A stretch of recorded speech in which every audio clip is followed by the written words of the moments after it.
All right, we will get started then. Welcome, everyone. This is the Committee of the Whole for Tuesday, June 24th, 2025. We are doing it a little bit flipped as it's our last night before summer break. So we will do the COW meeting first, followed by the council meeting. So I'm going to start with our land acknowledgement. As we gather here today, let us be reminded that the community in which we live, work, and play is situated on traditional, unceded Algonquin First Nation territory. We would like to acknowledge and thank the Anishinaabe people and express our respect and support for their rich history and culture. As we celebrate National Indigenous History Month and the contributions and achievements of Indigenous people in Canada, may we reflect on the past and consider how we can further move forward in a spirit of reconciliation. Call to order. I'll call the Committee of the Whole meeting to order at 5:01, and all members of council are present. We will start with the approval of the agenda. The suggested motion is that the agenda be accepted as presented. Can I get a mover for that? Councillor Kavanaugh and Councillor Sekaspina. Any discussion on the agenda as presented? Seeing none, all in favor? And that is carried. Declaration of pecuniary or conflict of interest and general nature thereof can be made now or at any time during the evening. Are there any declarations or conflicts of interest for this evening? If so, please state them and the nature of the conflict. Councillor Hinton. Thank you. I have a conflict of interest in closed session, item 4, as my company does business with them. Thank you, Councillor Hinton. The minutes of our previous meeting are to be approved and received. The suggested motion is that the Committee of Whole minutes dated June 10th, 2025 be accepted as presented. Can I get a mover? Mayor Randall and Councillor Hinton. Any discussion on those minutes? Seeing none, all in favor? Any opposed? And that is carried.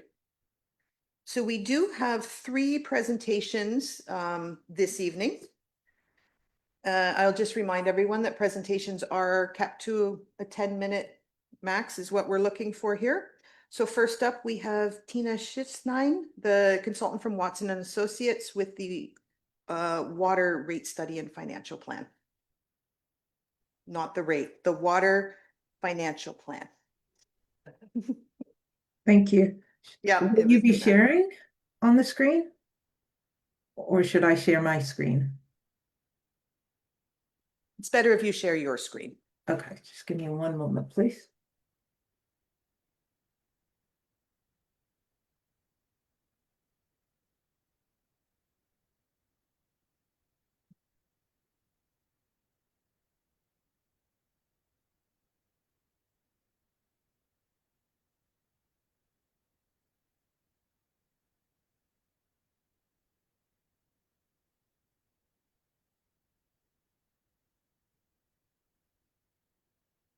Okay, and can you see my screen okay?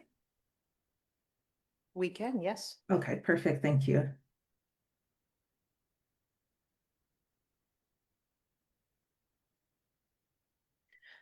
All right, so good evening, Mayor and members of Council. My name is Tina Chitsindi, and I will be presenting today on the Water Financial Plan.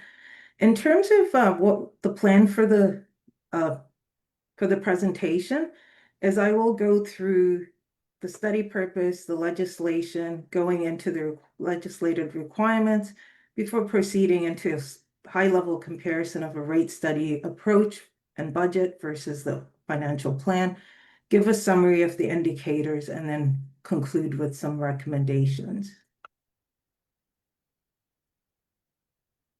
Bear with me 1 second. Something's happening with my screen here. Okay.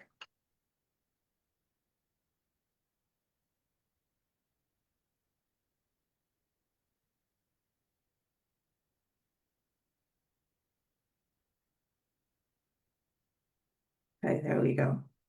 So we were retained by the town to prepare a financial plan. And this is a requirement as part of your submission to renew your drinking water license. And so we were retained to prepare this financial plan so that the license could be submitted at the end in August. So your current license expires in 2026, and there's a requirement that it be submitted 6 months before the expiry of that license.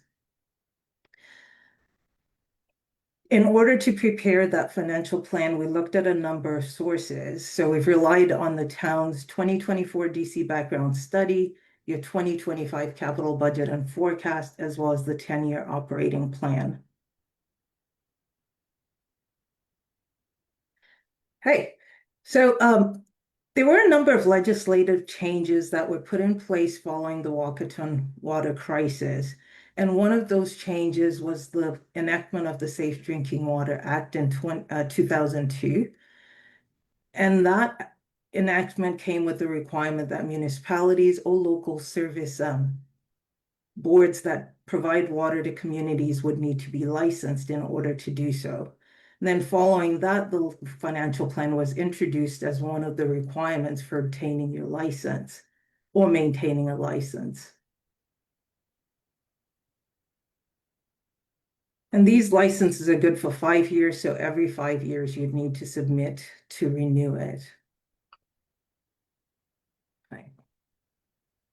So by way of legislation, there's a number of pieces of information that are required in order to submit. So I'm skipping some of the slides because my presentation may be outside the 10 minutes.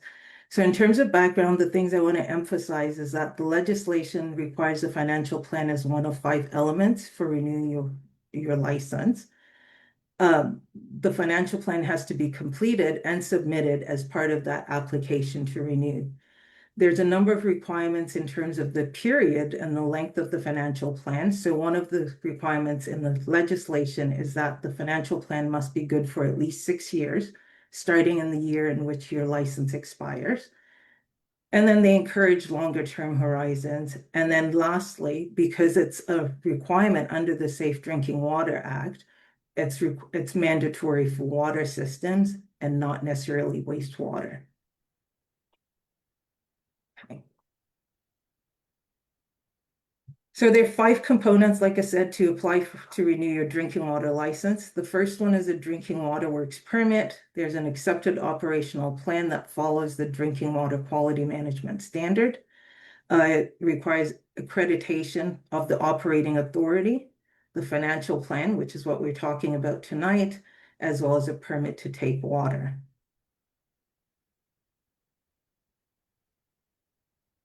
So over the next few slides, I'll kind of walk through the different requirements of the legislation. I won't speak to every point, but I will just touch on some of them. So the first one to note is that the legislation and the regulation specifically requires that the financial plan be approved by resolution of council. It also requires, like I said, that the impacts be considered for a minimum of 6 years, with the first year being the year the license expires. We've built this financial plan for a 10-year period going to 2035. And then it's starting in 2026, which complies with the requirement that it starts the year your financial plan expires. The financial plan must contain projections of the statement of financial position. So look at financial assets, liabilities, net debt, as well as non-financial assets. Statement of operations, looking at revenue, expenses, as well as the surplus or deficit. And then statement of cash flows, looking at operating capital, financing transactions, etc. Another piece that it requires is information relating to the replacement of lead service pipes.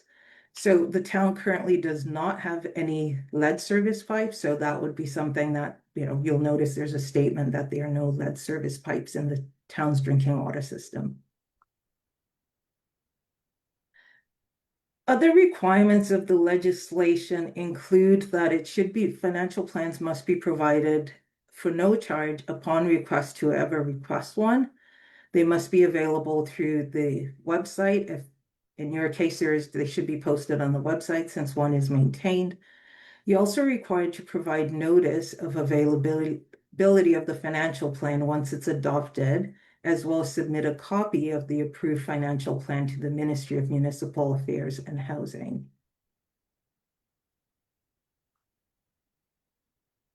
And then some of the information, we've talked about how there'll be assets and liabilities, considerations of cash flow. And then what I will highlight here is that because financial plans are projecting forward, the province realizes that as you start to move through that time, information can change. So it does provide for municipalities to submit updated plans if there's substantial, significant, unanticipated changes to the plan. Okay.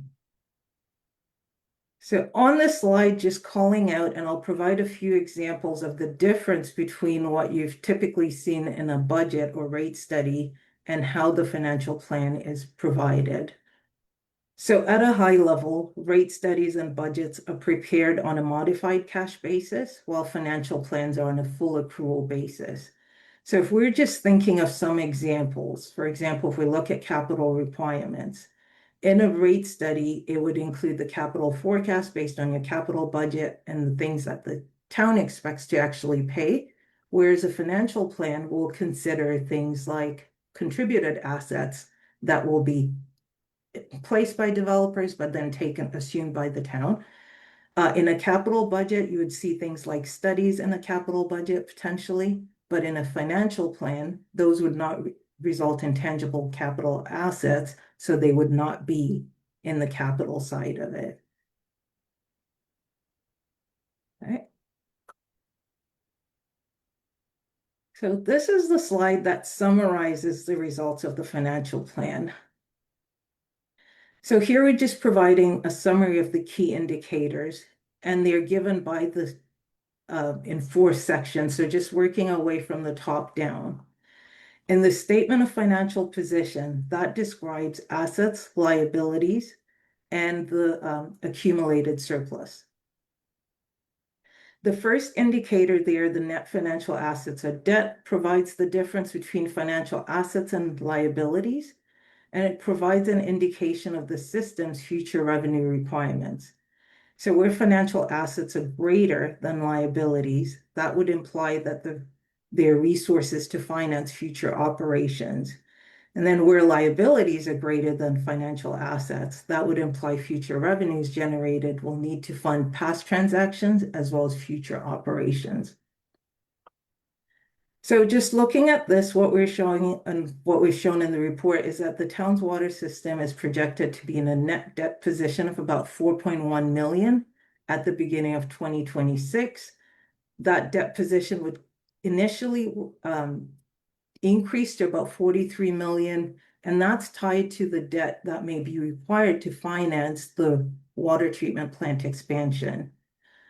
And then after that, it would start to improve such that the net debt position would be about 8.7 million in 2035, which is the shown in the table in 1 as a decrease in net financial assets of 4.6 million. So overall, it would result in a 4.6 million decrease in net financial assets or increase in net debt position. Furthermore, TCA, so tangible capital assets, are expected to increase by 33 million over the 10-year period, resulting in a net, accumulated surplus of increase of 28.4 million over the 10-year period. Moving to the second section, which is the statement of operations, it summarizes the revenues and expenses generated by the water system. And what we can tell here is that the expense to revenue ratio will go from 70% in 2026 to 61% in 2035. And that tells us that annual surplus is anticipated over the period. Another indicator I just want to call out is the ratio between the annual surplus before amortization to acquisition of tangible capital assets. So in 2026, that's calculated to be about 0.1. It'll improve to 0.91. A ratio of 1 to 1 is desirable. So by the end of the forecast, it'll be pretty close to a desirable point.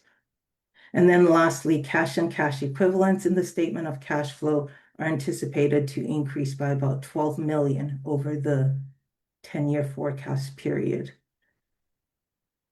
So just to conclude the presentation, to wrap it up, there's a number of recommendations that we're proposing. One is that the financial plan dated June 18th, 2025 be approved, that the town provide notice of availability of the financial plan as required under the regulation, that the financial plan be submitted to the Ministry of Municipal Affairs and Housing as required, as well, lastly, that the resolution of council approving the financial plan be submitted to the Ministry of Environment, Conservation and Parks as part of the license renewal submission. This concludes our presentation. If there are any comments or questions, I'd be happy to answer those. Thank you, Tina. We do have a motion further down on our agenda that addresses all of your recommendations there. Are there any questions at this time? Seeing none, we will move on. Thank you. Thank you. Next up, we have Dan Wojak of VG Architects, and he's here to present a recreation concept plan, or Ross is here to present a recreation concept plan. No? Oh, online. Perfect. Welcome, Dan. We're looking forward to this one. Hi, good evening, Your Worship, and honorable councillors and member of town staff. Very excited to present the work that I've been undertaking with Ross over the past couple of weeks. I'll try and share my screen. Unless Ross, is it okay if I go, or do you want to go first? No, go ahead. Okay, great. Let's see. Can everybody see? Great. So yeah, I'm here tonight to talk about a little blue sky planning, which is a lot of fun and exciting. We're looking at two sites: the Aquatic Center off of Bridge Street and the arena on Neelan. So the study was to take a look at repurposing the Aquatic Center and then an expansion on the arena, which would include a new pool. Prepared a bit of an agenda. So on the first section of the evening, we'll just discuss what we think we could do with the Aquatic Center, what that might look like, and what that might cost. And then the second piece will be the arena expansion. We'll talk a little bit more about our site planning and how we arrived at the plan that we're developing for that. And again, just floor plans, renderings, and cost estimate. And then afterwards, I'll open it up to the floor for questions. So for those of you who aren't totally familiar with the Aquatic Center, this is an older floor plan. The building has been added on to since this floor plan, but these were the areas that we were really focusing on as part of our study. This main area here is the 6-lane lap pool that has sort of these radius corners, so it's not suitable for competition anymore. And the pool itself and the infrastructure has reached the end of its life. And then in the back, there's currently a ramp up to a smaller pool that we're also looking at repurposing. The entrance foyer to the pool has a small office administrative area, and then through the back here is to some change rooms, which haven't been updated in a while. So part of our proposal is also to perform a sort of light renovation of those areas in order to bring them up to code in terms of accessibility, but also just to refresh them a little bit. So here's just a very schematic plan demonstrating the size of a sort of off-sub basketball court. This is a set of lines from another recreational facility that we were working on that has 3 pickleball courts, 2 volleyball courts, a basketball court. There's some added utility that you could add into any of this, but the idea is that you're really, I'll zoom in a little bit so everyone can see, really putting as much utility into the space as possible. And then in the renderings we're showing, there's some ceiling mounted divider nets, which we've used in other projects that allow us to functionally divide the space and to get so that you could have, run three pickleball games without any interruption or have different activities happening simultaneously. In the back here, we're proposing a little bit of light renovation. There's some mechanical suites that contain some pool infrastructure that will become redundant. So in the back, there's an existing ramp that's not non-code compliant. So we're showing just a set of stairs and a passenger lift to a kid's court. So, or just like a smaller court we thought that this would be a nice complement to the larger area, and it is divided by glass, so there could be some sort of loud activity happening on either side, and it wouldn't necessarily interrupt the other side. So these subsequent images are just what that might actually look like. This is the entrance into the existing change room here. There's precast roof structure that we would investigate at a later date. What our ability to hang some of these screens. These are motorized drop screens, so you just flip a switch and it will divide the courts. The activities we're showing here are also these drop-down basketball nets, so you could tuck them up for other sports. But I understand that there's a desire to sort of maybe investigate a wide variety of activities here. So in the background, we're showing some skateboarding, rollerblading, whatever it is. All to say is that depending on what the desired activities are, we would dictate the design of the floor. We wouldn't put a wood floor or sort of polymer floor in a facility that would have more high intensity uses. But this is, like I said, some blue sky planning. So we're just trying to show what that might look like with some new murals, that new infrastructure in the space, and just a fresh new look. And this is a view from that kids court back across into the larger gym. So as a part of this, we've provided an order of magnitude cost estimate, which has about a 25% variance at this stage. There's a lot of unknowns. Like I said, we're just kind of blue sky planning right now, but we want to attribute some cost to this so we can do some project planning. The areas that I talked about as being a light renovation, so that sort of lobby area and the change rooms, we're assigning a cost of $75 a square foot pre-gross up. And then in the heavier renovation areas, we're saying that we're assigning a cost of $200 a square foot. To infill the pools would be kind of technically complicated, challenging, maybe more costly than you would think, but the areas are quite large. So from a subtotal standpoint, we're hovering just below that $2.5 million mark. That's just for the construction cost. We've assigned a general contractor requirements and fees at 13% to bring us to a new subtotal of $2.76 million. Construction contingency allowance of 5%. We don't, even though it is a renovation, we don't really foresee that there would be a lot of unknowns in this project just because we're dealing with quite open spaces. And that brings us to a current, like a today dollar value of 2.9 million.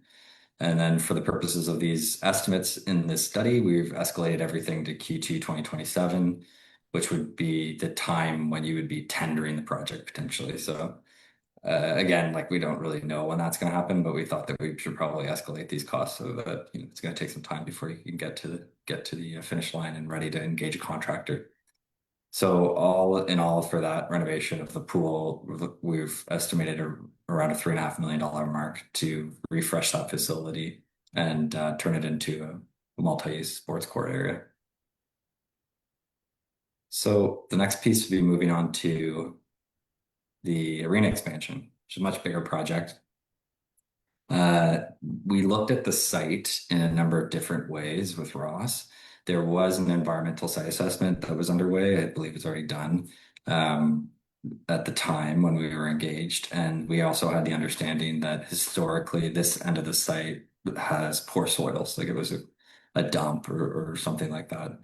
So we looked at opportunity of adding on to the building on this side in the parking lot off Neelan, but we quickly discredited it for those reasons. And we saw that we didn't want to interfere with the ball diamonds here also, that even though it just seems like a sports field, carries quite an exorbitant cost of civil costs to prepare them and delete it for a parking lot.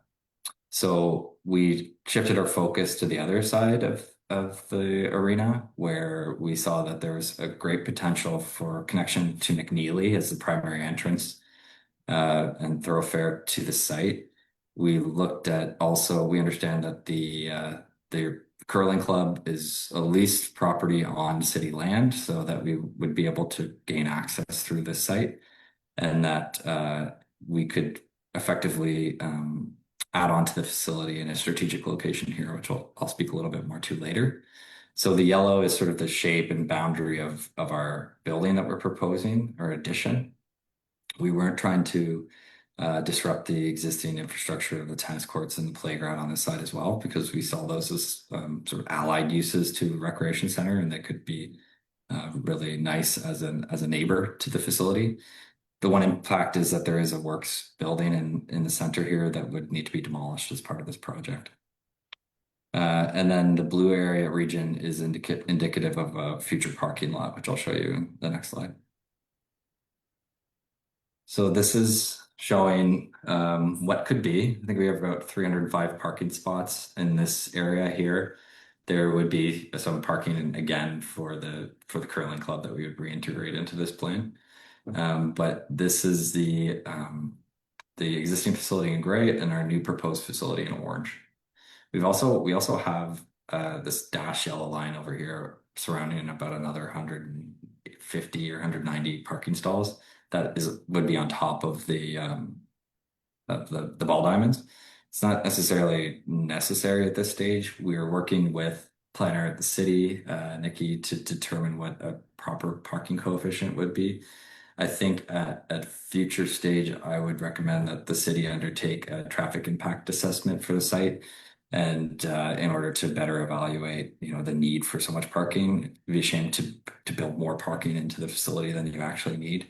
And that study would help sort of reconcile the amendment or the zoning, or sorry, it's like not a bylaw in Carleton Place, but the parking rates that we were prescribed by the city. Even still, we were able to provide a fire route through this site that's code compliant, and then again on this side about 310 stalls. So I'll jump into the planning a little bit. So what's important to note is that when we're designing a facility like this, where we're trying to harness the heat recovery from the ice plant for the use of heating the pool or for heat recovery for other mechanical systems, it's kind of vital that those pieces are adjacent to one another. It's not vital, but it just is creates much better efficiency and logic in terms of the planning of the facility. So here you see what I've highlighted is the existing ice plant. The blue area here is what we're proposing as a mechanical room for the pool. So the pool has quite a bit of chlorination, pumping, and heat exchanger to warm the water for the pool. So by putting those pieces adjacent to one another, we're setting ourselves up for sort of a good win on the sustainability side. The purple piece, I'll zoom in a bit because it's probably very tiny on your screens. There's a legend here that you can see. But the purple piece is the aquatic center. So we're showing a run out slide here, a smaller leisure pool, a swim spa, like a hot tub, and then a larger 9-lane lap pool here with a barrier-free entrance in both. As you enter the building, there's sort of generous lobby space with a big stair up to a mezzanine, and then a multi-purpose room with views through the lobby to the pool, which I'll show you in a bit. And then a reception area here right at the front, a theater in the back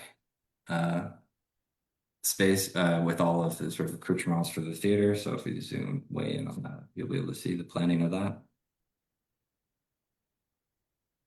So the theater has a dash line here, which represents a mezzanine accessible on the second level, 288 seats, change rooms, wardrobe, green room, and washrooms. We've also given it a box office, some washrooms for the public, and it's not just a theater; it's sort of like a multi-use performance space, really, as we see it.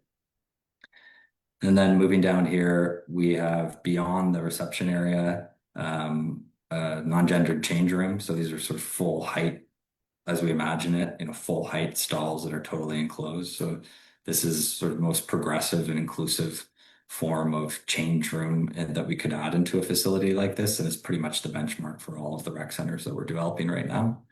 And these stalls, some of them would have showers and change rooms, some of them would have just toilets, and some of them, and then we would have gang sinks.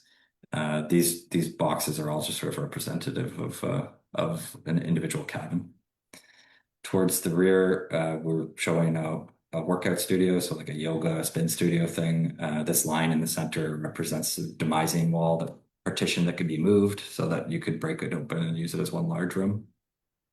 And then in the gym, again, you'll recognize that sort of line work. This one has more half-court basketball nets on it and a walking track at grade. And then on the next plan, when we go to the second floor, I'll show you, we're showing a running track as well that's suspended above it. So in general, that's what we have it on this level. There's a lifeguard station down to the bottom of the pool. And then this is a sort of a garage storage portion of the existing arena that would require not a whole lot of reworking in order to gain access back out towards a loading zone here in the parking lot. So we found that this to be a very practical means of adding onto the building, and there's a number of benefits that we saw in terms of the adjacencies of new to existing. And then we just sort of like opened up the plan a little bit. Ross and our team worked on a number of different iterations, but we liked the way that the orientation of these buildings was inviting to the public as you enter. As you kind of come down into the parking lot, you can see directly into the lobby. Onto the second level. So all these X's in the plan just indicate like a open to below space, so a double height space that isn't occupied. So that would be the pool below, the gym below, and the theater below. Here there's a mezzanine that we have, which is sort of like a concourse because there'll be a lot of people coming in and out of these spaces. A fitness area and a restaurant cafeteria with views towards the pool and the gym.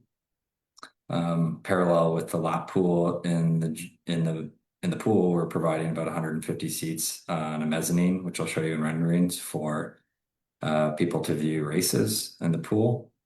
We've tucked the offices and corporate office areas towards the rear, which again could have views towards the pool, washrooms. And then on this side, we are showing sort of an addition into Arena 2 onto Ice Pad 2 that would have potentially sort of like a glass wall with 190 seats to view the hockey. I'll say that we looked at a number of different ways of expanding this because of the way the arena is built with these sort of truncated columns. It makes it hard to imagine a way of adding a significant amount of viewing area because you wouldn't be able to see around these things. So we're pushing that mezzanine sort of out towards the ice as close as we can, so that we could avoid those obstructions of the view. If there was a desire to expand that even further, which I understand there might be, we could look at expanding to the west, but it would require maybe like some structural modification to the arena. So all to say is that we understand that there's a desire to add that function to this arena because it's lacking.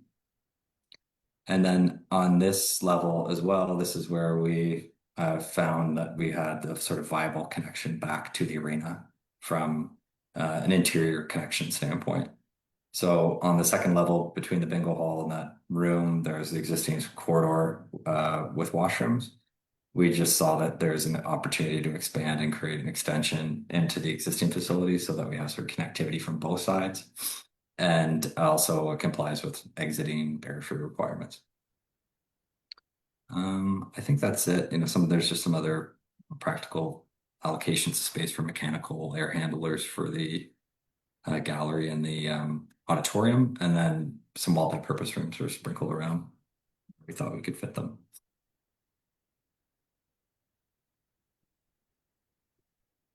So there's some renderings that we've prepared of this, so you can kind of recognize this view from the front. Again, these are all sort of representative. This could take any shape or form, but this is the arrangement that we came up with working with town staff. We've put a name on it, Carleton Place Lifestyle Center. We understand that it might take a bunch of different forms. We've heard there could be potential additions of other program here. So this is just what we're calling it for the purposes of the study.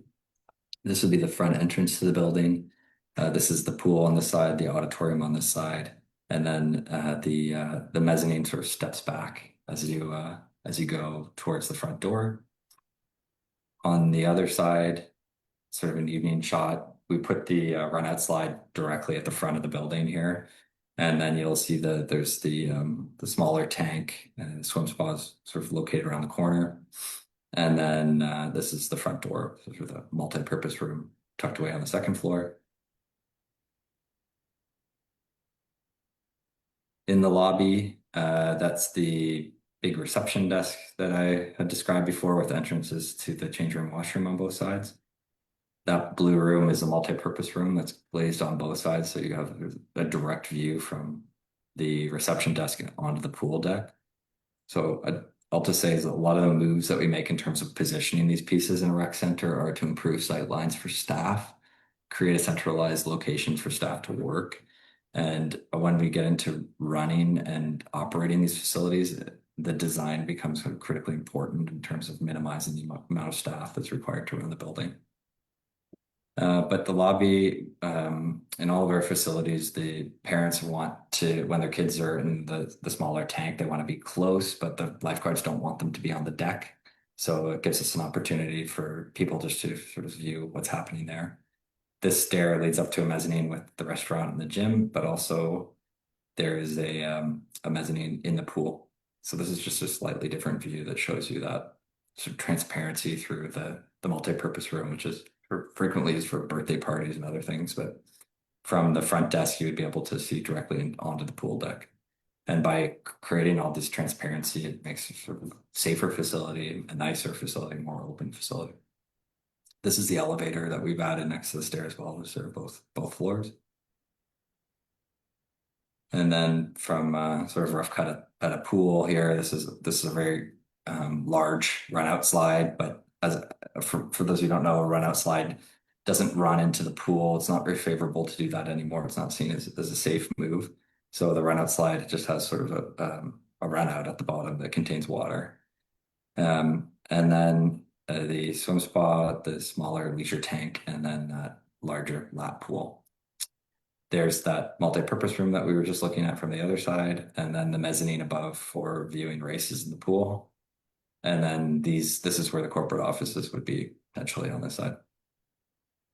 And I think I have a view from the other end as well. So there's the change rooms would be here, that mezzanine, and then just a look from the deep end of the pool. I think we've got a few more. I'd also say that whenever possible, adding natural light into these places is, an amazing addition to the facility. So we're always looking at opportunities for little peekaboo skylights. This is the larger gym area that we showed. So I had mentioned that it sort of had a mezzanine running track. So that's what you can see sort of around this band here. A similar configuration. Sometimes we like to put a walking track in because the two don't really go well together and they often attract different demographics. So we'll put a walking track at grade and an elevated running track. We could employ, again, these drop-down screens in this area, but what else is important to say is that this would be facing north towards the trees on the site. So we'd have a very sort of green view of that walking path area. And then again, transparency views towards the auditorium. So we're always trying to create sort of these synergies between these functions, and just so that everybody can see everybody who's visiting it at any time. So that transparency is really important in our designs. And I think we have a few more here. So this is just a different view. There's an access route along the rear of the building. But yeah, just a different view showing the 3 pickleball courts, 2 volleyball, full court basketball, half court basketball. So, oh, sorry, there's even another one. And showing the same stuff. We're showing a lot of, I'll say we're showing mass timber, glue laminated timbers in this project, depending on what the funding strategies are or what the value proposition of town is. Like, we take different routes in terms of designing the structure of the building. The structure of the building is always the most expensive component of the building. So it's really critical that we are aligned in terms of our understanding on what that should be and what the capital expenditure is on that. But in a lot of our rec facilities recently, we've been pursuing a zero net carbon funding through CAGCB. So the decision of the materials is actually quite important from that respect. So that was a lot to take in a short period of time. And it was, really fun to develop it with Ross as well. But we thought that it would be important that, there we put some flexibility into how we costed this. And so the complete edition, which is those three major functional program pieces, which are the auditorium, the gym, and the pool, we were calling option 1.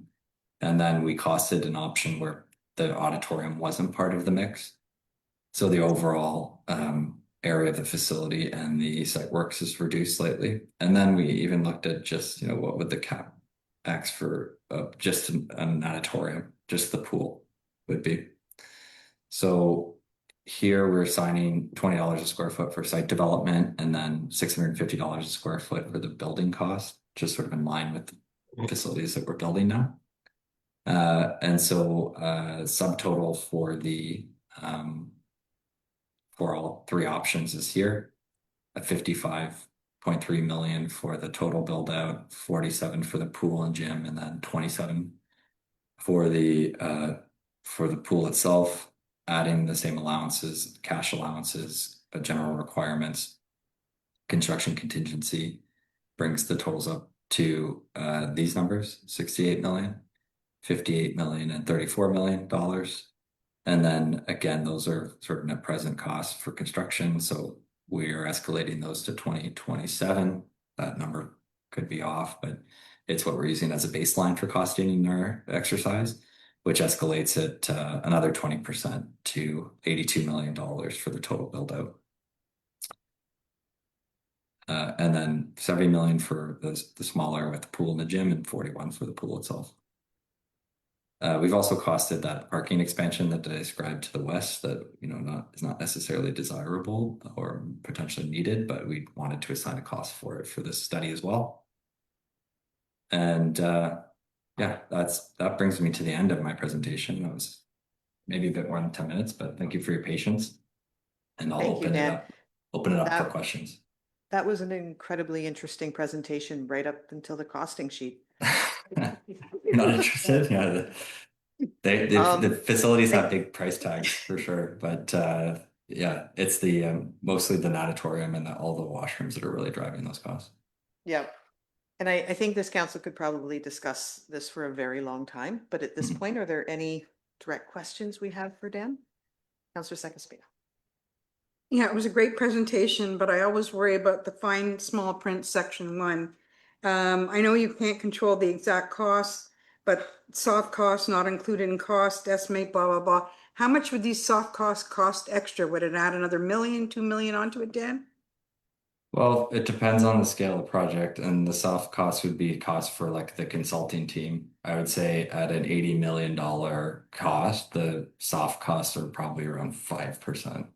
And then as you go down in a competitive bidding environment, the soft cost will creep up. So as the construction cost goes down, so maybe for a pool itself, you would be closer to the 6.7 to 7%.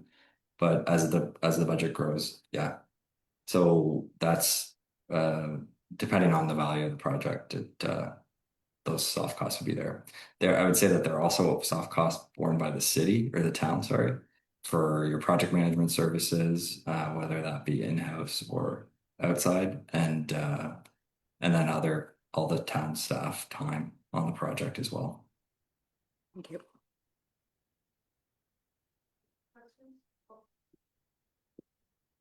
Mayor Randall? Thank you, and thank you very much for the presentation. As Dana said, very interesting. I think it gives us a good picture of obviously what we could get into cost-wise. We know that the town is only growing in the future, and that part of any good community is having sufficient rec facilities to house all the people that come to move into our community. So I love the fact that we're investigating. We know that the pool is going to start to cost us money as it's getting, as was said, to the end of its life. So again, I appreciate the information. Gives us lots to think about. I don't have a question, more just that statement is we know that the town is growing and that we're going to need to add new amenities.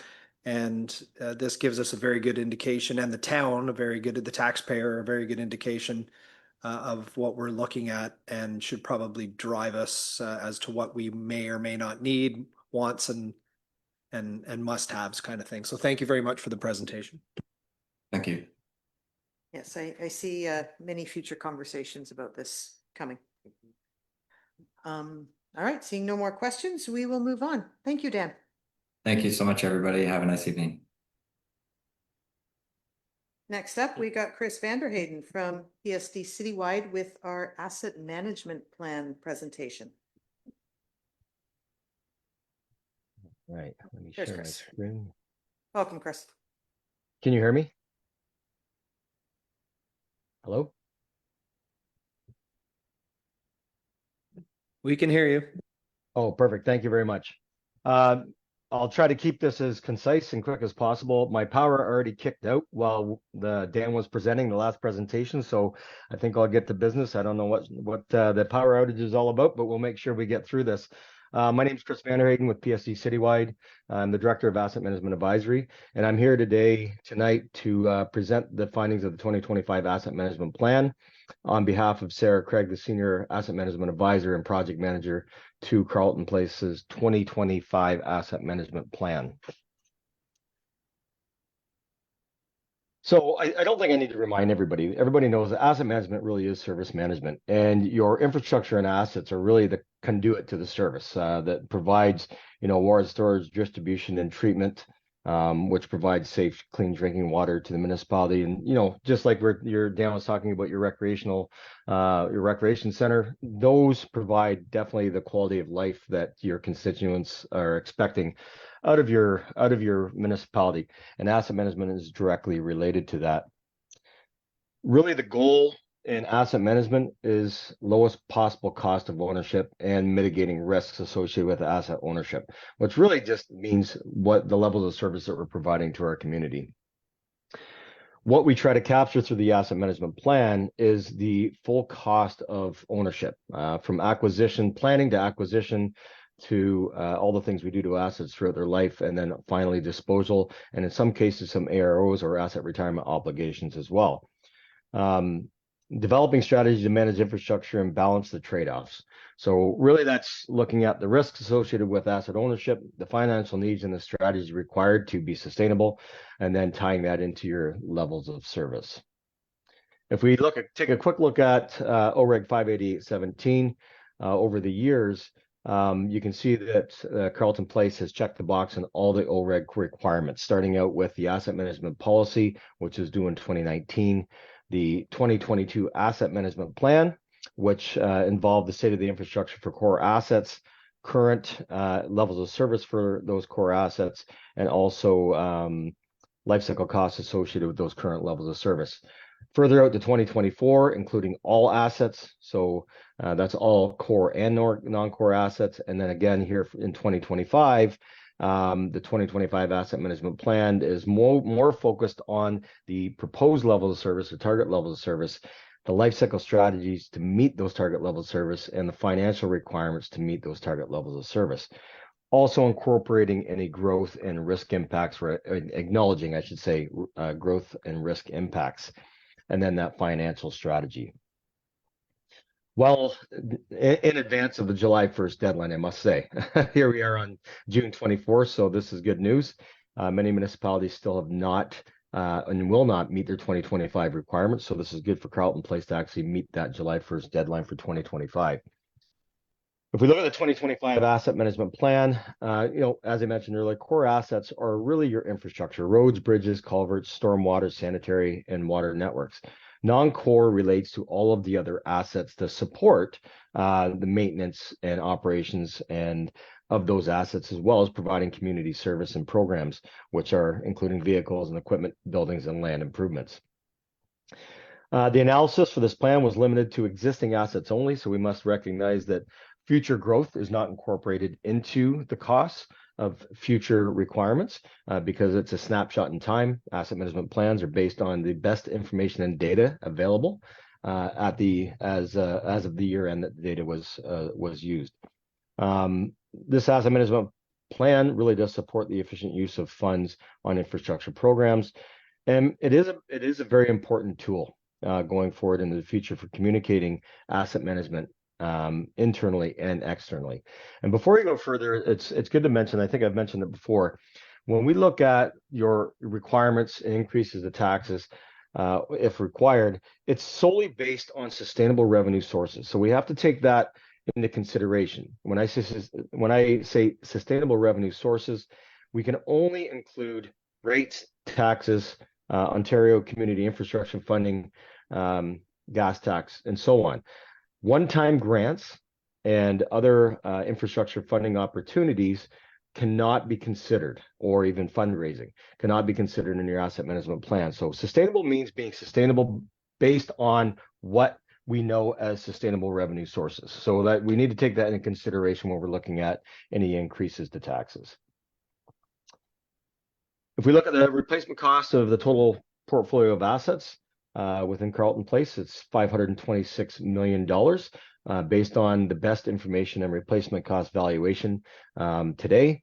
And we can see that your sanitary sewer network is the highest of all, or the most of all of your asset categories, followed by buildings, water network, road network, stormwater network, which is not surprising. Core infrastructure typically makes up 80%, 75 to 80% of your capital. If you want to put that into different perspective, the total replacement cost of your infrastructure, if we look at the infrastructure or the investment of infrastructure stock that every household has in the municipality, equates to $94,000 per household. So when you look at the taxes that are being acquired to pay for infrastructure, it amounts, that's the investment for every household within your municipality. If we look at the condition of all assets, 66% of assets are in fair or better condition. Now that's a combination of assessed condition on assets and also age-based assessment as well. So we have to take that into consideration. 17% are in very good, 16% are in very good condition, and then we can see that we have another 21 and 13% in poor and very poor condition, with 33% being fair. Now, 33% of fair being the majority, or the significant amount of all the groups or the areas of condition. And one thing to remember, when we see a significant number in fair condition, that indicates a future need. That means those assets will eventually become poor or very poor. So that means that we have a significant amount of investment to be made in the near future over the next little while to be able to bring those assets back up into a good or very good condition. And if we break that down, we can see where the assessments come from. We can see the road network, 90% of all assets within the road network have assessed condition. 100% of bridges and culverts, because obviously it falls under OSIM regulations. So the most recent data was pulled from the 2024 OSIM report. Buildings, 50% of all of your buildings have assessed condition, meaning the other 50% do not. Land improvements, only 10%, and that's staff assessments. Vehicles and equipment, 25% of staff assessments. The water network, there's no assessments available currently to date. So it's solely based on age-based condition. Sanitary sewer network, 32% through staff assessments, and then stormwater network is 0% as well. And that's not uncommon to see. Water network, to assess water networks, it's very expensive and resource intensive to be able to do assessments on water networks. So that's very consistent with other municipalities, along with the stormwater network as well. 53%, I failed to mention, 53% of all assets have assessed condition. If we look at levels of service, what this really means, it's according to ISO 55000, it's a coordinated activity of the organization to realize value from assets. And really what that means from a municipal perspective is the value or the quality of life that your assets provide to your constituents through water, sanitary, storm, road network. It keeps your community alive and keeps it vibrant with all of the programs and services. And it really is a balance of cost, asset performance, and risk. And it seems fairly simple, but there's a lot of background information and data that feed into that. So, I don't want to mislead anyone into thinking that this is a very easy process, because it's not. If we look at the current levels of service and looking at the way those service trends are looking based on the available funding, the condition of assets, and that's where I'll have to remind everyone that the municipality, only 53% of all assets have assessed condition, so it's not the best picture. Also looking at sustainable funding. And if we look at that, there's only one asset category that is trending upward, meaning you will see an improvement over time in the service level trend, and that's the road network. Land improvements basically staying very consistent. You can see that the asset condition is 66%. But if we look at all the other asset categories, they're on a downward trend based on today's current levels of service. But there's more to that. I got a little bit more to explain in the presentation as well around data and information. So when the town developed the proposed levels of service, I just have to got something popping up on my screen there. That's better. The town has prioritized the development of its asset management program in recent years. So there's been a lot of work being done over the last number of years, and staff have made significant progress.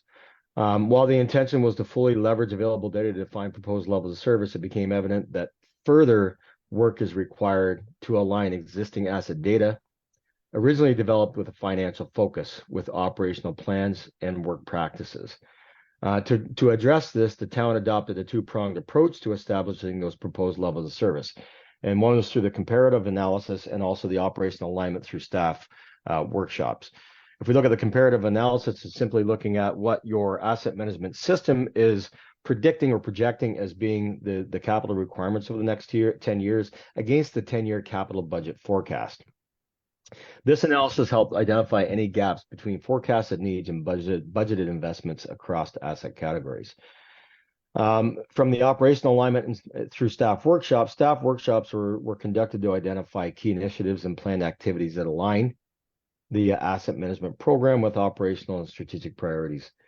These discussions ensured that operational goals are consistent with the proposed level of service and are integrated into ongoing asset management efforts going into the future. The asset-driven updates and alignments on the comparative analysis will establish a strong foundation going forward for Carleton Place's asset management program, which really will effectively enhance communication and coordination between finance and operations. And on the operational alignment through staff workshops, there are four key program areas that are priority and identified. Data development. So this is what I'm going back to. So your asset management plan is a snapshot in time and based on the best information and data available.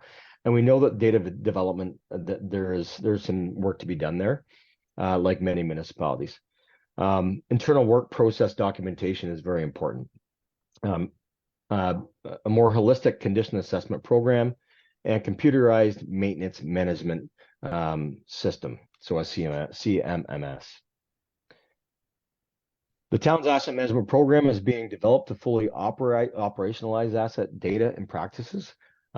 This will improve alignment between finance and operations and also assist in forecasting asset needs and strengthen those evidence-based decision-making. A comprehensive review of the program is planned in conjunction with the 2030 Asset Management Plan update. So as far as under the requirements under OREG 588, every municipality in Ontario must develop another asset management plan in 2030. So the focus will be improving the asset data and the information that goes into that 2030 plan. This review aims to validate the integrity of the data and operational processes, setting the stage for a more detailed assessment of the service level delivery. The financial strategy. The town is implementing a clear strategy to integrate operational plans and programs with its asset management efforts. This approach is focused on continuously improving the data quality and alignment to ensure the financial planning remains both responsive and evidence-based, rather than relying on age-based assessments and other data that may not be the most accurate. The current 10-year program presented at the 2025 budget presents a fully funded program with a proposed annual increase of 2% per year until 2034 for tax-funded capital. So the next steps for Carleton Place is implementing the proposed levels of service, meaning operationalizing asset data and practices, consistently or regularly reviewing and updating information and data. And also that comprehensive review of the program is planned in conjunction with the 2030 Asset Management Plan update. There is an annual review that must be met under the OREGs, It requires that the asset management plan as presented in 2025 or every year after the most recent plan to be reviewed by council, not updated, but reviewed annually. And through that, that review, identifying any gaps in the target levels of service that were presented or identified, and implementing a strategy to address any of those identified factors. So if we're not meeting those targets, maybe we're maybe falling backwards or maybe flatlining, what do we need to do to maybe progress towards those targets? So it really is, it's not a formal report. It's more so a acknowledgement of the plan that was presented and any adjustments that need to be made going forward in the future. That is the presentation that I had for you today for the 2025 Asset Management Plan. And the suggested motion is really that the council receive the asset management report in accordance with Section 6.1 of Ontario Regulation 58817, prepared by PSD Citywide, and authorize staff to post the report to the town's website. And with that, I will open up the floor to any questions, comments, or concerns. Thank you, Chris, for your presentation. You're doing my job reading the motion. It's great. Any questions for Chris at this time? Right. Seeing none, the suggested motion is that we receive the asset management report in accordance with the regulation and authorize staff to post it on the website. Can I get a mover? Councillor Atkinson, Deputy Mayor Tennant, all in favor of the suggested motion? Any opposed? And that is carried. Thank you very much, Chris, for that. Thank you very much. Have a good evening. All right, we have a few reports. A few. Good thing the alphabet has lots of letters. First up is the water financial plan. So this is a continuation of the presentation we just had. Did you have anything to add, Guy? Okay, so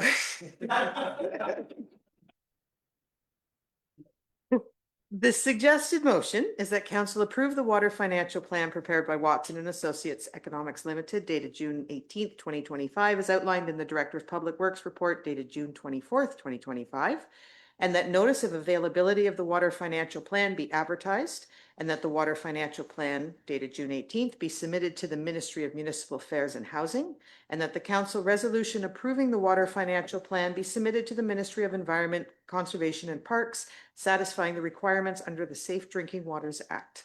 Can I get a motion? Councillor Hinton and Councillor Sakaspina, all in favor of the suggested motion? And that is carried. Well, that was an easy one. Next up, Guy, is the Hydro One easement for the water treatment plant. Thank you, Madam Chair. We'll keep this one easy as well. Right now, there's a pole, a hydro pole sitting on the island, I'll call it, where the water treatment plant sits. Obviously, with the expansion, now we're going to be putting in a new building in our Clearwell in that area, so that pole is going to be lost. That is what is securing the hydro line right now. So what Hydro needs from us is an area put down some guy wires from the last pole on the opposite side of the parking lot. And this easement will just give them access to those guy wires that they're putting in. Thank you. So the suggested motion is that council authorize staff to enter into agreement with Hydro One for the provision of a new easement in order to install rock anchors in the expanded water treatment plant facility. You gotta get a mover. Councillor Kavanaugh and Deputy Mayor Tennant. Any questions for Guy? Seeing none, all in favor? Any opposed? And that is carried. Thank you. Have a good evening. Next up is again a continuation from our presentation. This is the recreation concept plan that was just presented. And the suggested motion is that council receive the report from the property and project manager dated June 24th, 2025, and presentation from Plus VG Architects, the Venton Group, on the recreation concept plan as information, and that council provide staff with next steps with regard to the recreation concept plan. Can I get a mover for that? Mayor Randall and Councillor Kavanaugh. Any questions or discussions? Yeah. Thank you, Madam Chair. Yeah, that was gonna be my question, is that part of the suggested motions that we give you next steps? Are you looking for something tonight, or is this something that, like, next steps is, you know, when we come back from summer break kind of thing? Yes, I'm looking for some direction on where we want to take this, or whether we want to have more discussion on it. Obviously, I believe there'd be more discussion. Is it at a later date or discussion today, or whatever council would like to do? Miranda, you have a suggestion? Yeah, I don't, no, I don't. I have a comment just to say, I mean, I could probably sit here for an hour and make suggestions and give you ideas or ask you questions about it, but I think it's probably better that I and everybody else can speak for themselves, digest what we heard tonight, kind of go over the plan and see, you know, costing and what makes sense, what doesn't, then come back at a later date and give you direction then. Yeah, I was going to suggest that maybe have a special meeting at some point in time to be able to hash some of this stuff out. Deputy Mayor Tennant? Yeah, I agree. One thing I'd like to see would be we have a placeholder in our dev charges study, and we have some sort of budget considerations. I'd like to see that as part of the next report, just so we can sort of see how we could afford this someday in whatever we bring forward next. Any other questions? So what I'm hearing is the next steps are going to come soon and won't be part of this evening's motion with anything specific.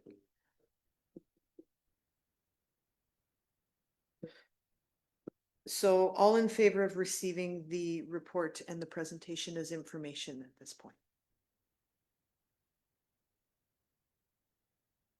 And that is carried.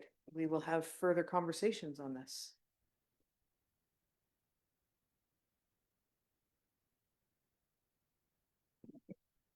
No? Okay. Have a good evening. We will talk soon.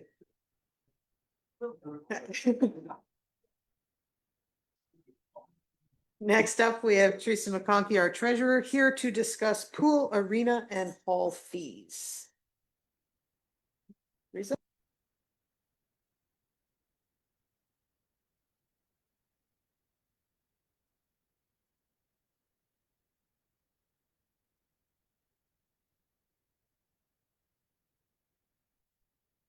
Did you want to put the motion on the floor?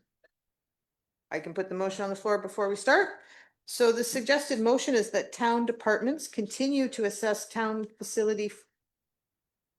The town departments continue to access town facilities free of charge, provided they are not booked by an outside paying party, and that council approve the fee increase to take effect September 1st, 2025, as shown in the treasurer's report dated June 24th, 2025.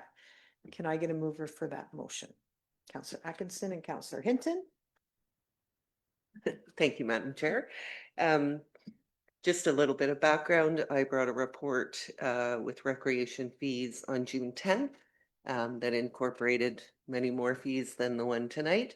And we had a little working group with 3 of council and staff to pare it down so that tonight we're looking for a 2% increase to the pool fees and a 5% increase to the arena fees, the ice rental arena fees, and then leaving the other recreation pieces like baseball and soccer and the rest of them, tennis, etc., to later in the fall when we do all the rest of our fees.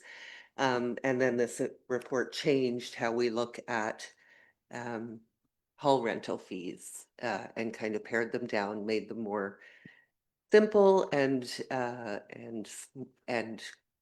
more similar, I suppose. So I just take questions. Mayor Randall? And not a question, but as part of the working group, the suggested rates were not recommended by the working group. That was a staff recommendation. So I think my words were, we'll hash it out on the floor, but those are the staff recommended rates, not Mark's, myself, and Deputy Mayor Tennant's recommendations, just so everybody's clear. Councillor Sexton. Just a comment that increases affect seniors, and I'm very happy to see 2% increase for the pool, even though we're only maintaining a break-even cycle. Hall rentals, I was happy to see the canoe club go down because we could rent that out far more often with that. So I was pleased to see these. Thank you. Deputy Mayor Tennant. Just thought it'd be a good time to sort of give a bit of background on the last recreation working group meeting. A couple of things we talked about, which might not be necessarily represented in this increase this year, but might be coming up in subsequent ones, is we discussed trying to target and find a target for the subsidies. So how much is being subsidized at each facility, find a target number that we're all happy with and work towards it over time. So that was one discussion we had. Another was trying to optimize the prices of the auditorium rentals, canoe club, the arena and so on, to try to uptick how many users we get. So we're trying to find that optimal rental rate. And that has to include things like, how much it costs us to rent it, staff costs, so on. So that was an item for discussion. I think that's the most of what we got into the last meeting. So just be aware that this, we'll do what we do today, but then I think by the time we have it in front of us next time, we might have more of a roadmap or where we want to go. Teresa? Just to add to that a little bit, a big part of the conversation was around marketing the hall facilities and having a plan for such, and making sure that it's out there and easy to find. And it is one of our next facilities to go to our online booking system, so to make sure that that's easy and to bring usage rates back to council on a regular basis. So that was also kind of the focus of our meeting. Councillor Hinton. Thank you. So in our previous rates that we saw earlier, we also had different rates for with or without alcohol with a license. And this is just square out just the rental. Where are we with alcohol or without alcohol? The recommendation is we don't differentiate. Thank you. Mayor Randall. Thank you. One of the things that has been talked about for a while as part of this recommendation is that town departments continue of access to the facilities for free. I know, so I agree with this.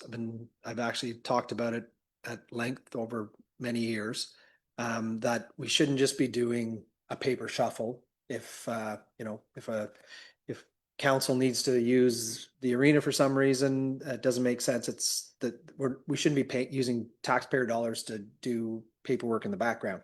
My one question would be though, so say if, at our meeting, we put out the tables and chairs and we put away the tables and chairs. What happens if there's a big event going on and it's a council thing and we must use arena staff, or if another department, say the library, needs to use a bigger space because one of the programs they have, they don't have space at the library and they need to use a bigger space. Should it be the library staff that are going setting up, tearing down, or what happens if we're using other departments' staffing? So I think if it's council putting on the event, that it's taxpayer dollars and taxpayer dollars. So I don't really think that we should be doing a journal entry in the background to make that switch happen for money.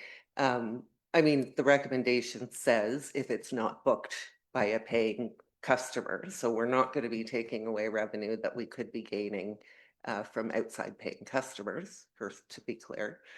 And then, if it's our meeting, we're setting up and cleaning up much like we did at the library for our little three people. But if the library's using it and needs tables and chairs set up and they're not doing it themselves, then I think they should probably be paying the cost of the staff for recreation. I just wanted to make sure that was clear, is that we're not, putting a load on another department if it's interdepartmental, but I agree with that statement. I think it's a wise move, the recommendation.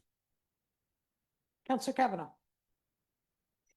Yeah, and I think I like the simplification of the costs that are being presented here, and I understand that, this is iterative work, we're getting somewhere with trying to decide what the cost and expense versus revenue is for each of these. So getting that data frequently on user rates and what's dropping, what's going up, and analyzing what that is will help us make those decisions. Some things that we're missing were things like nonprofit rates. Is that something that we're going to have established, or is that something we're going to just, put over to, like, say, the enrichment grant process or something like that? Or is there going to be a rate specific to nonprofit? I have that question, and then I have a follow-up.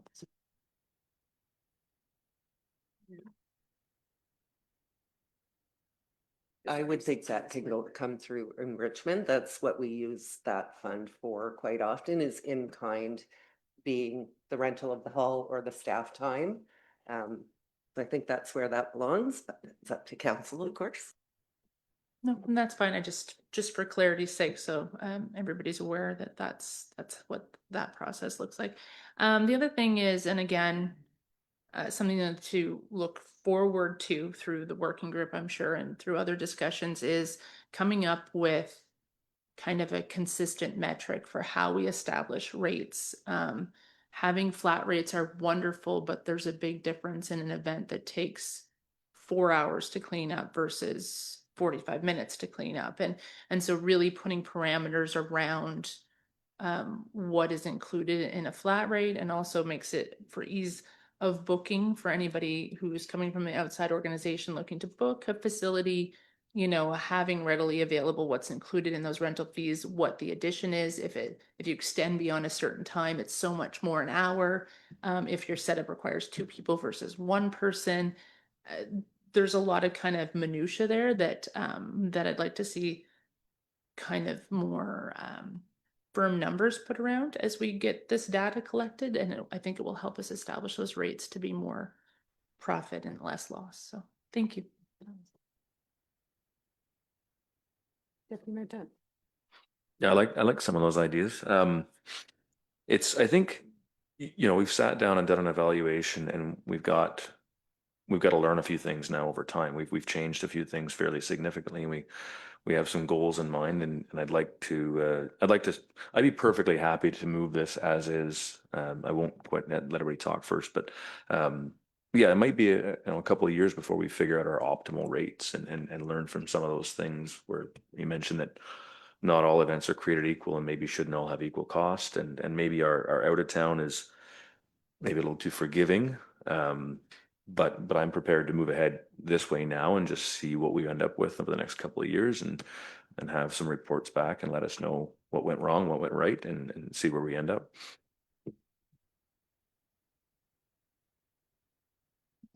I have a quick question. Are committees of council considered town departments? Yes. Okay. So we have a motion on the floor. All in favor of accepting it as is? Any opposed? And that is passed. Thank you. All right, next up, we have a report from Nikki Dwyer, Director of Development Services, regarding 51 Hackberry Trail. Hi, Nikki. Good evening, Council. This is a different report for me. The first thing I'll say is that this is not an application under the Planning Act. So it's an administrative permission that Council has under the general powers of the Municipal Act. So bear that in mind when we're talking about it. The purpose of this report is to seek Council direction on the extension of an encroachment agreement as a remedial measure to some works that were inappropriately installed on the town's road allowance. The property it affects is 51 Hackberry Trail in the Mississippi Keys subdivision. The work was installed by Above and Beyond Pools as it related to the installation of a pool in a rear yard. This is a corner lot. In installing the works were not installed according to the drawings that were submitted as part of the pool permit. And as a result, the 6-foot vinyl fence, as well as retaining wall, some river rock, and a little bit of interlock is located on the municipality's road allowance. The work was installed in 2022. However, no inspections were ever called, which are a requirement of the permit, nor were any updated drawings submitted to us for review, in which case we would have caught the work. We did receive a complaint, which is why this is before us now. That was received in May of this year. Diane and our building staff have been working with the property owners regarding remediating the instance. There are two solutions. One, the work is either removed from the town's right of way and wholly contained within their property, or alternatively, an encroachment agreement could be executed. So by nature, an encroachment agreement is a legal contract between the town and the affected property. It's registered against title of the property, so it does need to be surveyed as well. There's cost to actually survey it out. In years gone by, the Ontario Land Registry used to allow you to do an unsevered or an unsurveyed encroachment agreement, where it was just an agreement on title and it described the encroachment. They no longer allow that anymore. It does have to be surveyed and tied to title. The purpose of doing an encroachment agreement is to shift the liability from the town to whoever's property is encroaching on the town's right of way, so that if for whatever instance someone is hurt by nature of that encroachment, the town bears limited to no liability. Other things that do need to be known, sorry. Maintenance responsibilities are another big one. It needs to be clear that this structure is not to be maintained by the municipality. There's no expectation for us to go out and do weed control or replace the fence if it comes up for maintenance in the future. And there is also a requirement for commercial general liability insurance, naming the town to the tune of $2 million. We have talked back and forth with the property owners. At this time, we are recommending that we not permit the encroachment agreement to be executed. A lot of this has to do with precedents. As much as you can look around the town and see that there are lots of historic encroachments on town's right-of-ways, typically those date from times before the Planning Act and certainly before building permit. So they are historic front steps, porches, eave overhangs in the older established neighborhoods in the town, particularly where the right-of-ways are quite narrow. As this is in a new subdivision and is the result of a non-compliant installation, we feel that it could have a dangerous precedent going forward. So our recommendation is to deny the request, but certainly if council provides an alternative opinion, then we can prepare an encroachment agreement and execute accordingly.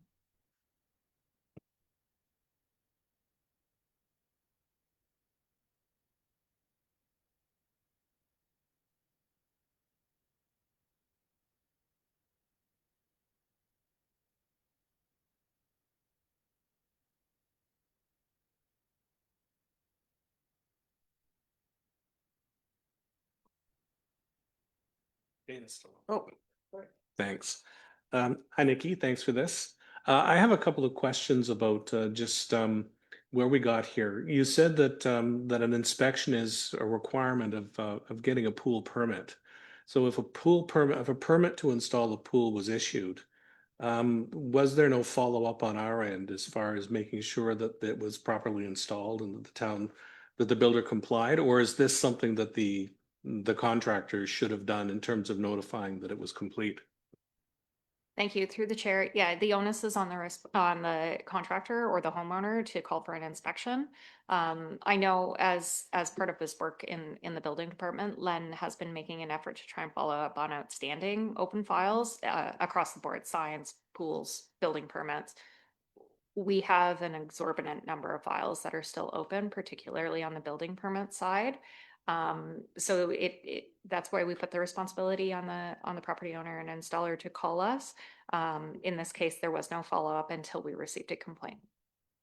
Thanks. And the original plans for the pool, it was entirely contained within the property limits originally. I'm just curious as to how this growth happened at the contractor's end, but the original plans showed it within the property limits up to the fence, and that was it. Through the chair, yes, I did have a chance to go back to the original pool permit. It does clearly show the property lines relative to other buildings and structures on site. We, in this case, because of the age of the house, which is fairly new, we did have an as-built plan for the original construction of the house, and we're able to verify that the property lines as shown on the pool permit pretty closely matched what was shown on the survey plan. So when we issued the permit, we were under the assumption that everything was wholly contained within the property. Thank you. Councillor Hinton. Thank you. Thanks, Nikki. Just one question. When we granted the permit, was the permit granted to Above and Beyond Pools, or was it granted to the owners of the property? Thank you. Just like a building permit application, it's granted to the agent who's representing the owner. Both parties sign the application forms. Councillor Sekespinen. Years ago, I had this problem with my property on Campbell and Lake Avenue East, and I had a late husband who was a very aggravated Italian, and he went and tried to sue the town and went to court and he lost. And it's just a reminder for everybody, if you got a contract or anything, just survey your lines, because this is what happens. And I'm very, very sorry. Mayor Randall. Thank you. Yeah, I'm in favor of the staff recommendation here. If one of us was to build a pool in our backyard and knocked over our neighbor's fence or lifted up our neighbor's fence and took 6 feet of their property, there would be issues between the neighbors, and I, as the person building the pool, would probably get sued by my neighbor in small claims or whatever. I don't feel like setting any kind of precedent with this. We have a ton of new housing being built in Carleton Place. The pool company is a local company. I would suspect that they should well know the rules and what can and can't be done.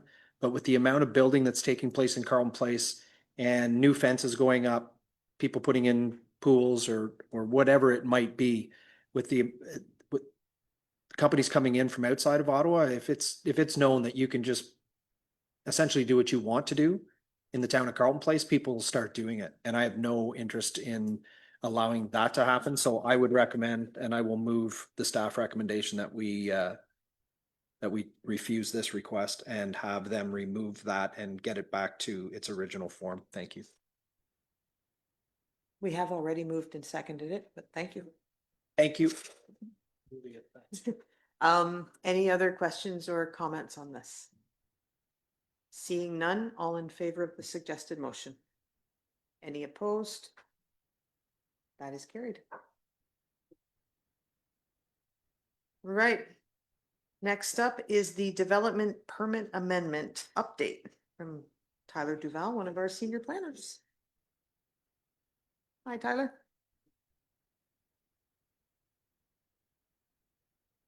Good evening, everyone. Good evening, Madam Chair, members of council. This presentation or this staff report is to do with the new draft development permit bylaw. The purpose of this is to repeal and replace bylaw 15/2015, which is the current development permit bylaw that we have in force here. The intent is to have an up-to-date development permit system that's aligned with the most recent land use planning trends, development industry standards of the development world, and to ensure consistency with provincial legislations. Although this is a new bylaw, many parts of the, if it's not broke, don't fix it. We brought forward lots of things that existed in the current bylaw.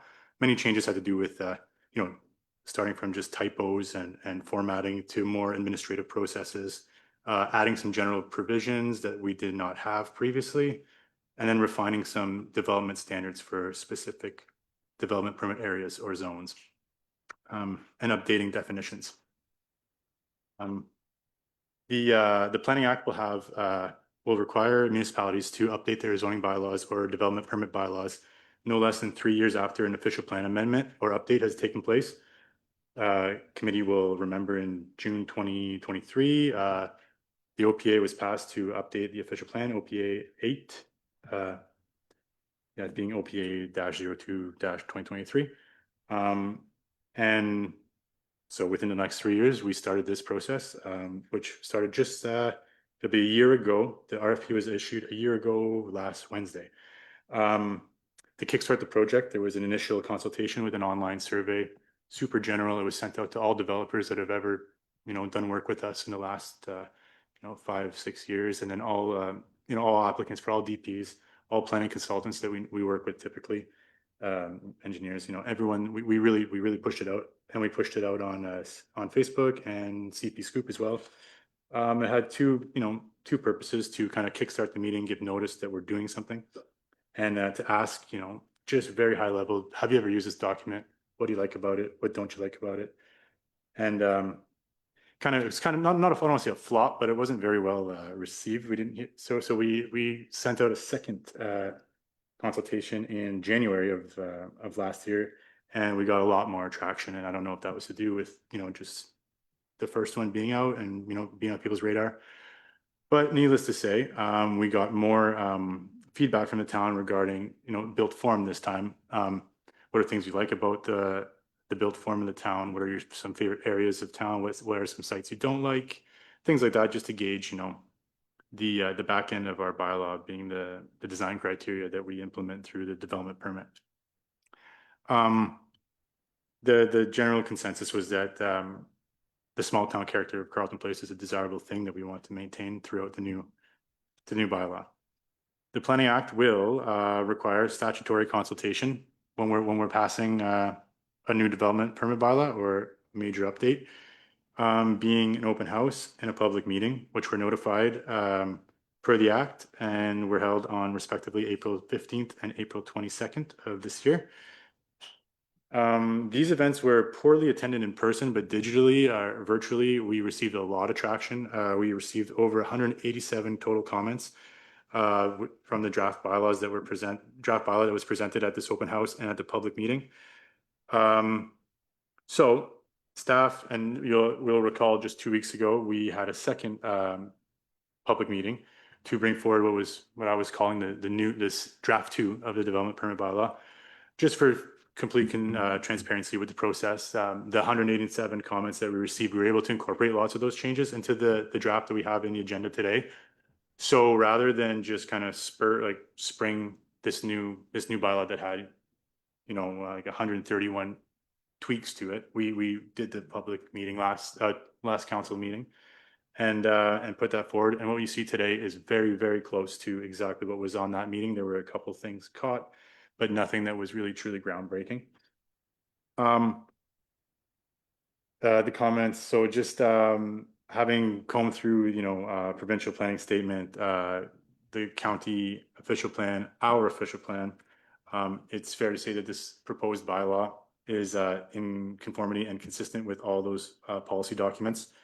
There were some in the report. There were some specific areas of discussion that were included in there, because I know these were had most traction in the 187 comments received, which I should mention is appended to the report for everyone watching or reading. So some of the general, the hot topics were listed in this report as well. And I'm happy, Nikki and I are here to answer questions regarding those items, but for right now, I'll just pass over them. So so just to surmise, I guess, having reviewed and assessed this bylaw that we prepared over the last year, with the help of our consultant, Jill Richards and Associates, staff are satisfied that the proposal complies with the provisions of the Planning Act, provincial planning statement, County of Lanark Sustainable Community Official Plan, and the Town of Carleton Place Official Plan as amended. And there were some options listed in the report for committee's consideration. Staff recommendation is option 1. And I am free to answer questions. I always struggle with wrapping these presentations up, so I kind of just look at Dana and I just give me the yank. Turn your mic off. Perfect. Thank you, Tyler. So we'll get the motion on the floor before we have discussion. The suggested motion is that council pass a bylaw to adopt the updated development permit bylaw as presented in communication 136069 by the senior planner dated June 24th, 2025. Can I get a mover for that? Counselor Sekaspina and Counselor Kavanaugh. Discussion on the development permit bylaw. Start with Counselor Atkinson. Should we do that now then?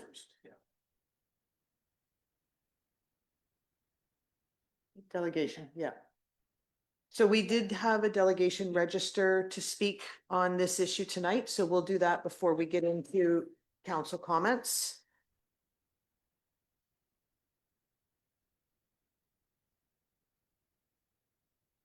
Welcome, James. We will ask you to try and keep it to around 5 minutes if possible. No, you don't. There we go. Red is good in this case. Okay. Thank you, Council, Mayor. Good to be here.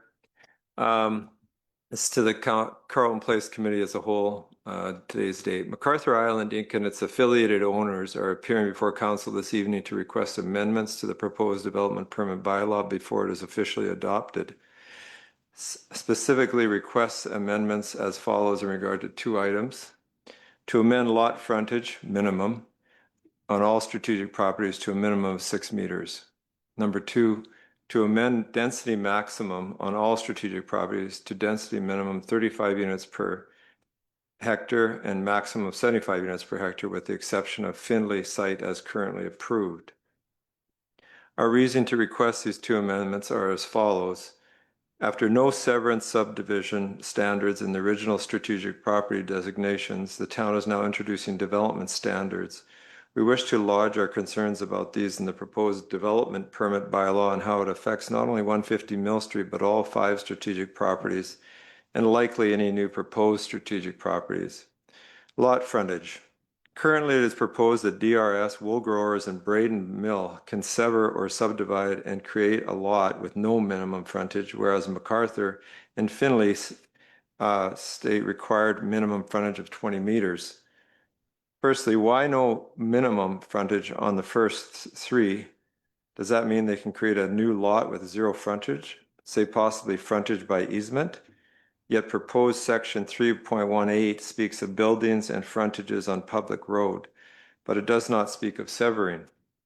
I think that even with panhandle lots and pie-shaped lots, there's a minimum frontage on public road to enable a 2-way drive aisle. Hence our proposal to amend all frontage requirements onto strategic properties to 6 meters minimum, including MacArthur and Findlay and future properties. There is no rational reason for these to be different, to be a difference. The alternative is to drop back to being silent on this criteria, but we think the 6 meters makes sense. Proposed amendment number 2, density. We question how the density numbers were arrived at. Findlay is established at 1 resident unit per 66 square meters. MacArthur, 1 unit per 193 square meters. And the other 3 properties are 1 unit per 250 square meters. The current bylaw requirement of density is a minimum of 35 units per hectare. The 3 properties that you have now designated as 1 unit per 250 square meters is equivalent to saying a maximum of 40 units per hectare. So at a time where every other municipality is working towards higher density, we are now narrowing the gap to 5 units per hectare. UPH, units per hectare, is not really what jurisdictions across Canada use as a metric for density, but this is not a time to debate that. The change to units per square meter is no better, but what it does is obscure what you really are passing here and why we are asking for this amendment. To demonstrate the issue here, we took the Findlay property site at 28 High Street, which is 17,772 square meters. That's from the number form view map. And at 66 meters per unit comes to an equivalent of units per hectare density of 269. So here is what is being proposed. Finley Foundry 66 square meters per unit for a total potential of 269.27 units or 152 units per hectare. MacArthur Island, number 2, 193 square meters per unit for a total potential of 255 units or 51.81 units per hectare. Number 3, all other strategic properties are 250 square meters per unit or 50 units per hectare. Viewing it another way, if the 250 square feet was applied to the Finley site, then the most they could apply for would be 71 units. This comes down to huge discrepancy with a completely unjustified quantity on the other 3 and new strategic properties. And although we are not trying to set the bar at what Finley site was approved at, there should be a fair number. And just because a site may be zoned for a certain density, there are other contracts like parking, which will add control to that density. I also want to add that I don't believe that the Finley site's zoning was overly dense.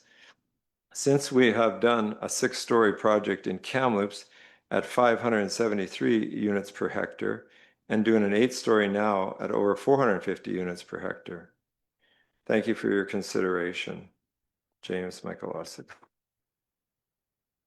I've got copies of this that I could give it. A lot of information, but what I didn't do. Yes. You're welcome. Do you have can you email it to us? I can email it. Oh, that'd be better.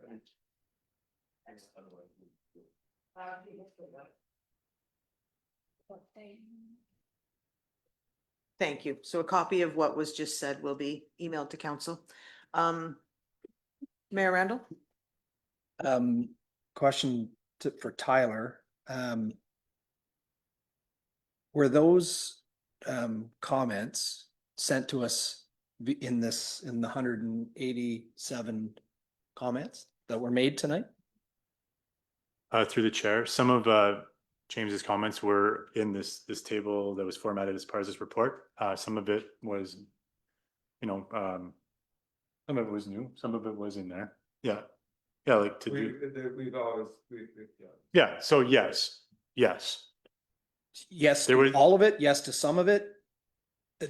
People have the ability through the Planning Act, correct me if I'm wrong, please, to make comments to which you will respond and make changes if you deem or the town deems necessary. Am I correct in that? Yes, you are correct in that. Did the gentleman that came, and no offense, I'm not calling you by your first name, but were all his comments made as per the act? Yes, the comments, there was some narrative added to his presentation just now, but the gist of the the nuts and bolts that would affect the actual body of the document were included in the comments received throughout the process. Then can you respond to let us know as council rather than firing through and trying to figure out which one was his comments or the company's comments and what your response was to them? Absolutely. And Nikki is actually here to prepare that. She's been working with strategic properties over the last year. Well, Nikki can sit with me here. But yes.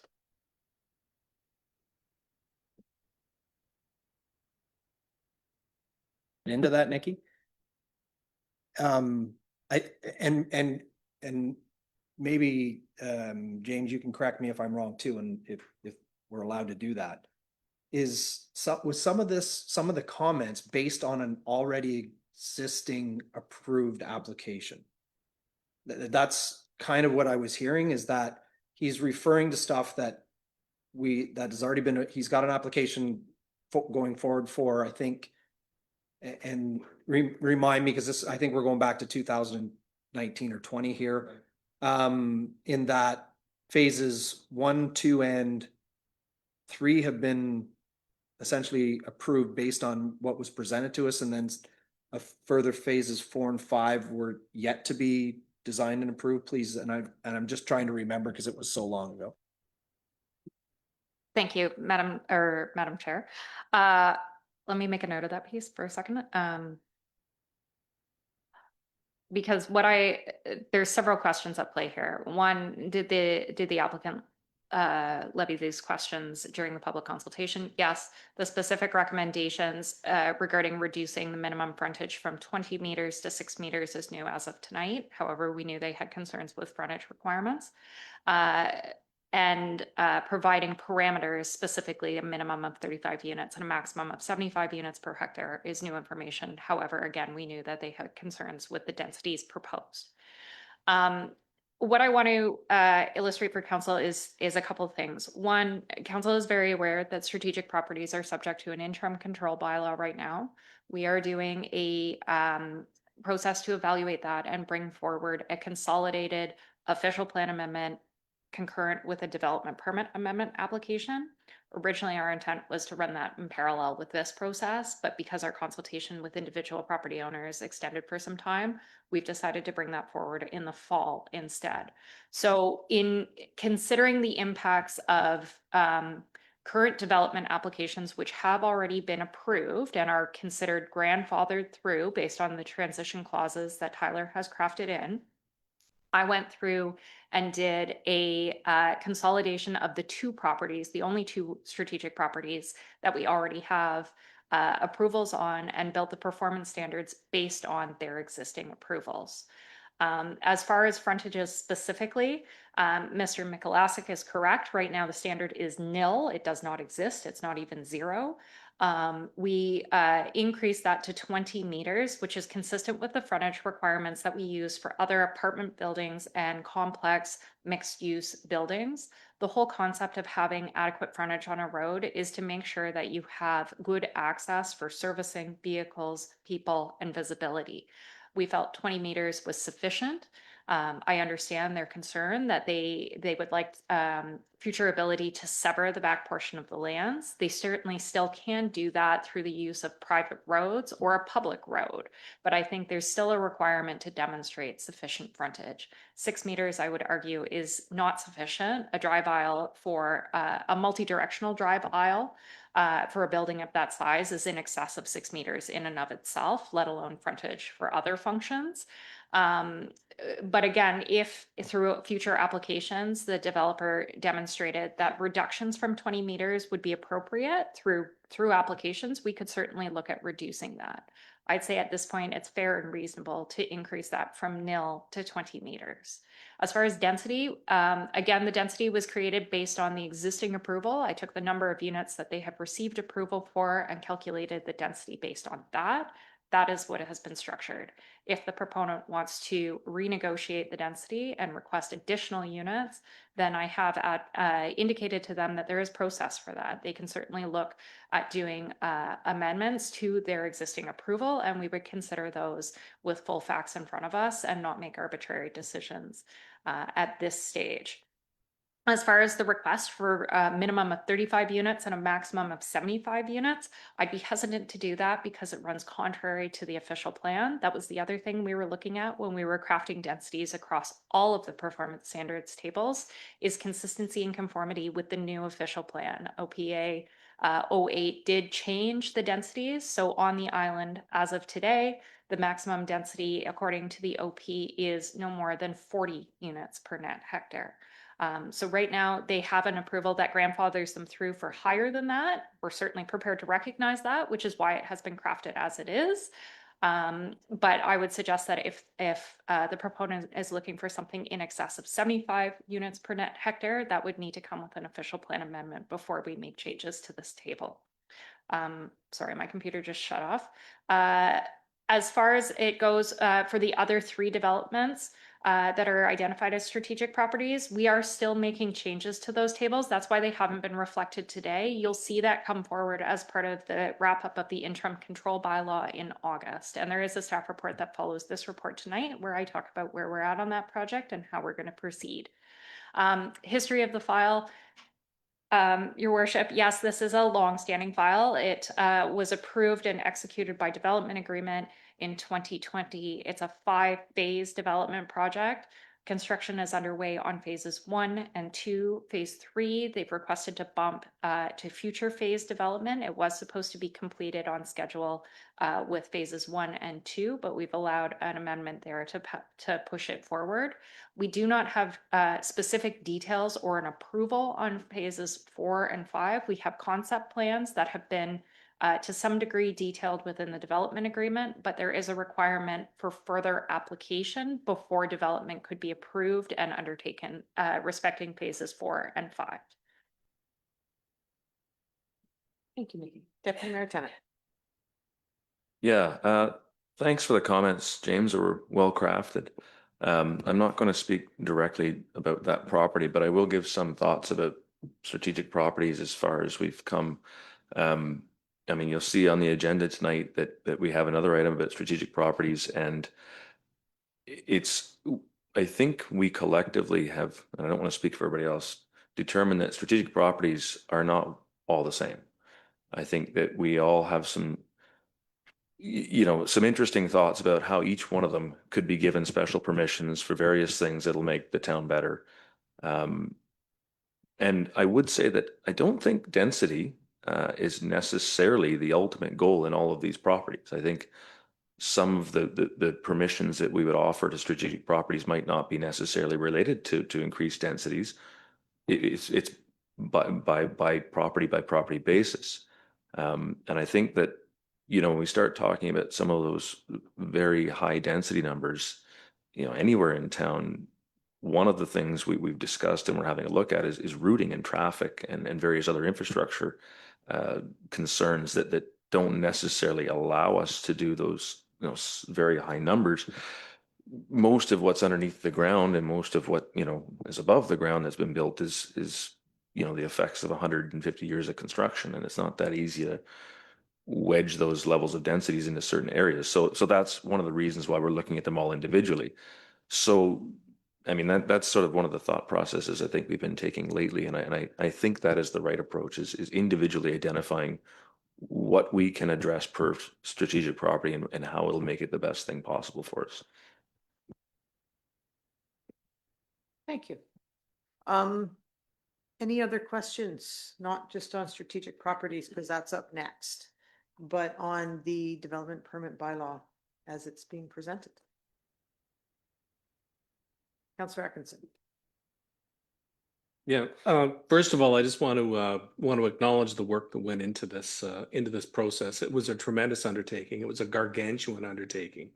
The level of consultation was thorough, and reading through the numerous comments that you got in your responses to them was quite enlightening. So I'm quite content with what you've put before us, and I'm happy to support it.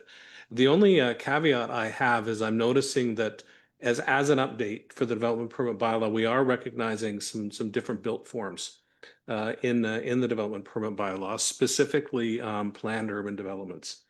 And my only caveat with that is to make sure that our other bylaws in town keep up with this new development permit bylaw. Because I know our property standards bylaw deals very well with multi-unit developments in the form of apartment buildings, but it may not capture all of the standards that we need for something like a planned PUD at the end of the day. And I noticed in your email comments throughout that you were identifying the property standards bylaw as a better way to approach some of the issues that were raised by commenters, specifically a lot of the comments that came from the Environmental Advisory Committee with respect to requests for green standards and more environmentally friendly or climate mitigation measures when things are built. So I would just flag that eyes need to go across that property standards bylaw to make sure that it's up to date with this current development permit bylaw. But otherwise, congratulations on a job well done. Thank you, Jeff. Mayor Randall. Thank you, Madam Chair. I'm curious, of the 187 comments that came in, where did the vast majority of those come from? Were they citizens? Were they committees? Were they developers, other planners? And then secondary to that, of the 131 that you made changes to, same thing. How many of those came from, and I know you don't have specific numbers, but just a rough estimate of the cross section of people that were involved in this from the public. Thank you, Mayor Randall, through the chair. I would say we received a large dump of comments from the developer community right at the time of the public meeting, the first public meeting we held. However, there was a lot came from our committees of council, urban forest and environmental specifically. They had a lot of comments. I would say, like you said, I don't have it. There were 200, rounded up 200. I would say 60, 30, 10, I guess. So 60 from the developer kind of world, 30 from residents, and then 10 from committees. And incorporate, I guess you could probably about the same. A lot of the stuff from, a lot of the stuff that came from the developer community, it wasn't all bad. They're very good at what they do. That's their job. And they were able to, highlight and point us in the right direction where we, were able to make some improvements. So it wasn't, so it was very helpful to see the industry standards that, are used today and how we could be reminded how that we've been applying them here. So, so I would say, although most of it came from that industry, they were very meaningful and useful and able to, they were appropriate and justifiable. Any other questions or comments? Mayor Randall? I have one last one. And again, I echo Councillor Atkinson's statements. I know what a monumental task this was, and a lot of time and effort from the department and Tyler, yourself, specifically on this. So kudos to you and everybody that had a hand in this. Also, Councillor Atkinson brought up PUDs, planned unit developments. I see in here, it says, given the varying unique nature of planned unit developments, a discretionary label will allow staff to have an adequate review process. Can you just explain what that means to us layfolk? No problem. Through the chair.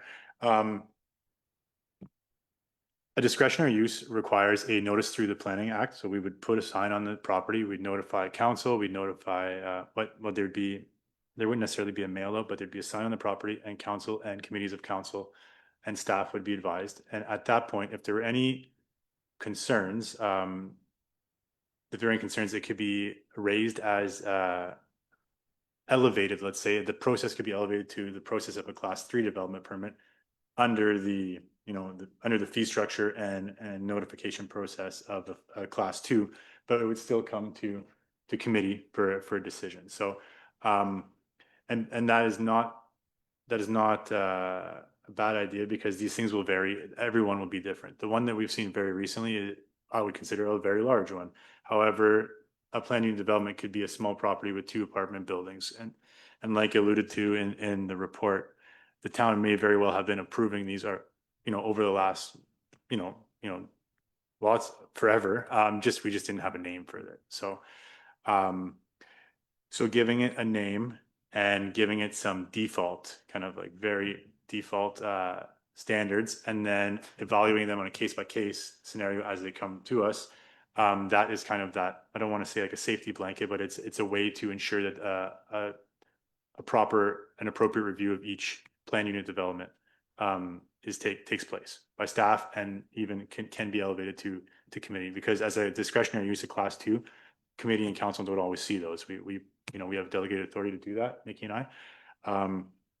So with being a Class 2, it can be escalated, and then that review can be done there. So there will always be a notification process with planned unit development as per the way the bylaw is crafted right now. And that gives, the proper eyes on the application. Thank you. Appreciate that. Deputy Mayor Tennant. Just a quick one. I think I know the answer to this already, but I want someone to say it out loud. There is a section on strategic properties, which I always have a hard time saying. And it says, all provisions shall apply unless a site-specific provision states otherwise. We're doing the OPA for strategic properties. once that's done, does that supersede anything here in the DP? Through the chair, yeah, I don't want to comment conclusively on that because we haven't actually drafted the policy amendment, but I would say yes. Our intent is to make a cohesive change to both documents so that they speak together on each individual property. So brings me to my next question. If we want to revise this document, how onerous is that if we wanted to make a change after we go ahead and pass it, assuming we pass it? Thank you. Through you, Madam Chair, that's a great question. So the Planning Act provides that when you're adopting a brand new zoning bylaw or official plan or development permit bylaw, that there is a 5-year moratorium imposed where no amendments are made to that policy.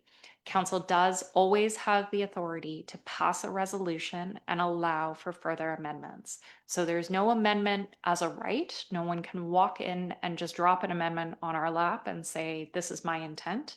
They have to come and seek permission from council to do so. So you'll notice in my next report, one of the actions is that council provides me a resolution that says, yes, you may make an amendment to further clarify strategic properties. If there are other things within the policy in the next 5 years that you would like to change, you simply pass a resolution first specific to that action and allow for the change to occur. And is there still a public comment period and timeline and sort of that sort of thing for an amendment? Yes, absolutely. Just like this process, there is a statutory requirement for engagement as well as appeal rights on an amendment. They may have waived that. You may not be able to appeal an amendment. You can appeal this application because it's a brand new bylaw.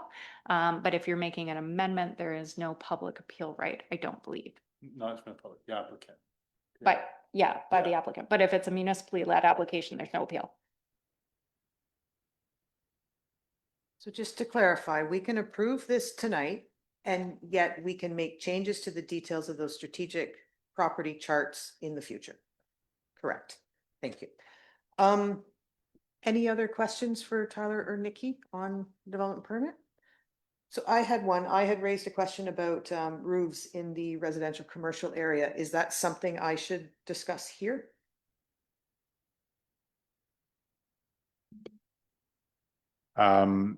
So how do I know that? The recommended option to choose would be to approve as is, but the option 2 would be to make as directed with some changes.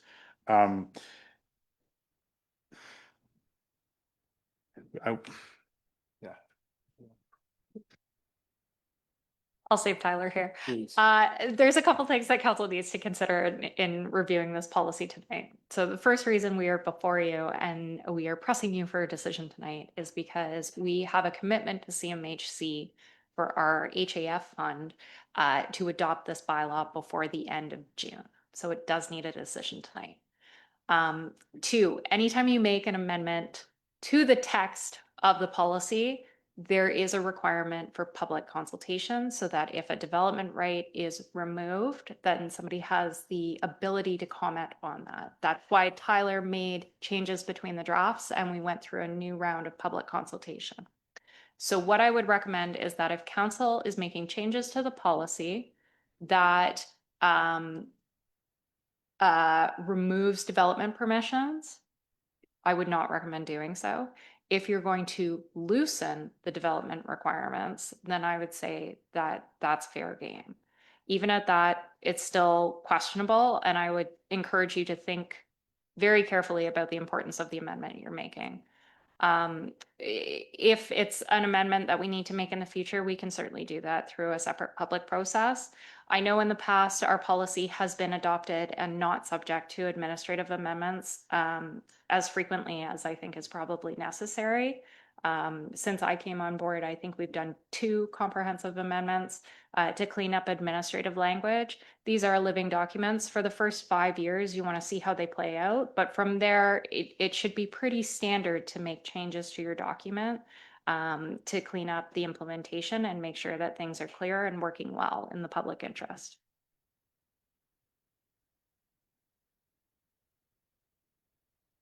So for all intents and purpose, we're approving this tonight. And so when James came and spoke, is your recommendation not to attach any of what he's requesting to change within what you're recommending? Thank you. Through the chair. Yeah, my recommendation would be to not make any changes based on the comments we received tonight. The comments have already received responses in the comment summary to the same tune that I've illustrated tonight. There is still opportunity for discussions about that property through separate processes, which we have advised the applicant is the more appropriate route for considering those changes.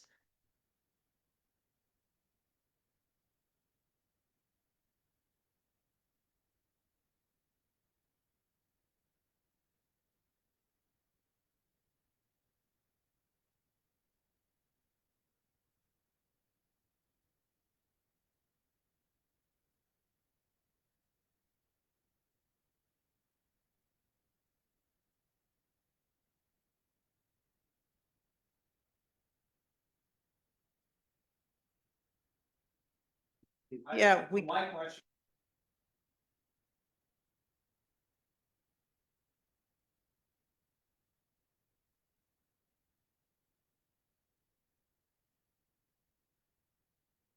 By approving or not approving this as a group, that you have stated that there's the ability to have further conversation with the applicant on his currently approved application.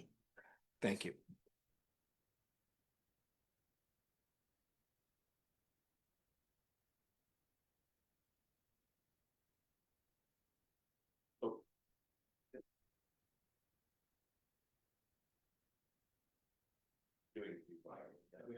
Yeah, it's a strategic property. Okay, so where are we here? We have a bylaw, or we have a motion on the floor to accept the updated development permit bylaw as presented. If there's no other discussion,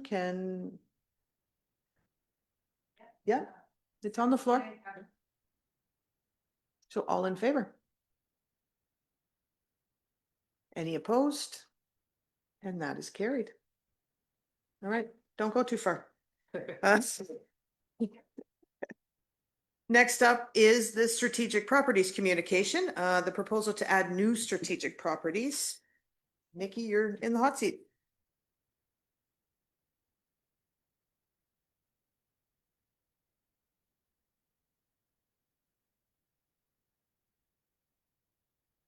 Thank you, Madam Chair. So yes, this is a follow-up report to direction that Council has previously provided me regarding new strategic properties.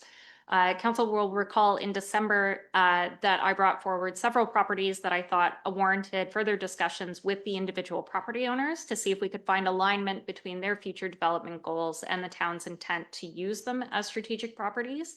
Of the 7 properties that we consulted with, we received responses from 6, which was great. And in evaluating the discussions with the owners and what their objectives are, there are 5 that we're recommending.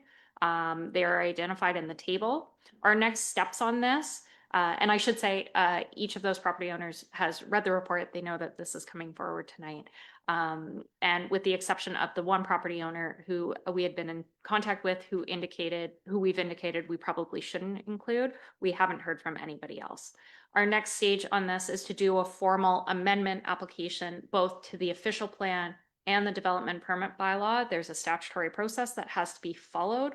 So with council's consent to move forward with these 5 properties, I will circulate the appropriate application, municipally led application, to recognize those amendments. If there are properties that are identified as being recommended that council would like us to remove, you need to provide me that direction now. You will have an opportunity before we make the final decision to amend the policy, to adjust the list, to remove further properties, not necessarily add new ones in. But that's kind of where we're at now. And if I get direction tonight, we will proceed to circulate in the month of July and come back to you in August, September.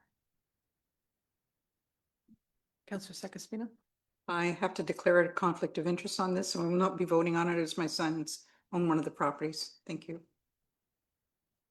Thank you. So there are two motions. I will get one on the floor before we open it up for discussion. So the first motion is that council directs staff to prepare an application for an official plan amendment and development permit bylaw amendment respecting the inclusion of new strategic properties as identified in the report by the Director of Development Services dated June 24th, 2025. Can I get a mover for that? Councillor Atkinson and Councillor Hinton. Any discussion? Councillor Atkinson? Just a question, maybe I've just forgotten from the last time this came forward, but the property at 215 Lake Avenue West, the high school, is that just the site where the school is located, or is that also going to include the sports field off of Mississippi Road? Right now, based on consultations that we have had with the school board, it is just the high school proper. I believe they'd like to preserve interest in using the sports field for school purposes, not necessarily change that to a residential mixed use function. Deputy Mayor Tennant. Thanks for bringing this forward, Nikki. I'm going to move to defer this, but I won't do it yet, just in case anybody wants to say anything further. I'll explain why I would like to do that. We started this process by sort of separating the goals and permissions we might provide to a strategic property, and then the properties themselves. And we've sort of taken an approach where, you know, let's apply individual permissions to individual properties, and I think that's the right approach. I think an exercise that would be really helpful for us as we're selecting these properties and, you know, giving this permission of strategic property would be to have, at least as part of the conversation, the goals and permissions that we might be offering them and how that might change the property, and would it be beneficial, and would it be what reflect what we want to see from them. Because as it is, I mean, I look at the properties and I don't know if anything that we can provide for them is going to be good or not. And I don't, because we haven't had that conversation, we can only reflect back to the existing strategic property definitions and designations that we're aware of from the previous ones. But I don't know what new things we might add or what take away or apply for each one of these. And I just can't think it forward enough to make a decision on whether I want these to be strategic properties or not. So I'd like to have that conversation somewhat at the same time so that we can see what we may create if we do this. So anyways, I won't do the deferral yet. I'll leave it for anybody to have discussion. Councillor Hinton. Thank you. Just to follow up on Deputy Mayor Tennant's comment, Nikki, you're going to be putting a proposal together and bringing it back to us in August. If we approve these strategic properties this evening, does that eliminate the opportunity of council, once we see your plans on these strategic properties, to eliminate them at that point? Thank you. Through the chair. No, it does not. It would eliminate your ability to add additional sites in, but you could always go through a further elimination to refine this further. I will also note to Deputy Mayor's point, you're right, we don't have cohesive concept drawings at this point, and I think we want to be careful about tying this type of work to a specific design too closely. What you'll see within this report is details of approximately what these individual owners are thinking as prospective uses, and whether or not they do align with the general policies of strategic properties. If council wishes to defer this, I'm okay with that. I will say, however, that because this relates to the interim control bylaw, we have a runway that runs out as of December of this year. So I should clarify that probably did sound like I meant to take a look at their plans, and then I don't actually mean to fiddle with their plan. I mean, generically look at what the property could be or could not be depending on what we do to change it. I don't mean to look at what they're going to do in the future, because it may not change and there may be other owners someday, and we could be talking about 50 to 100 years of the future of that property. So I'm not looking at their individual plans, just what permissions we provide that piece of land and how it might affect things going forward. Any other questions or comments for Nikki? So, let Mayor Randall have a piece first.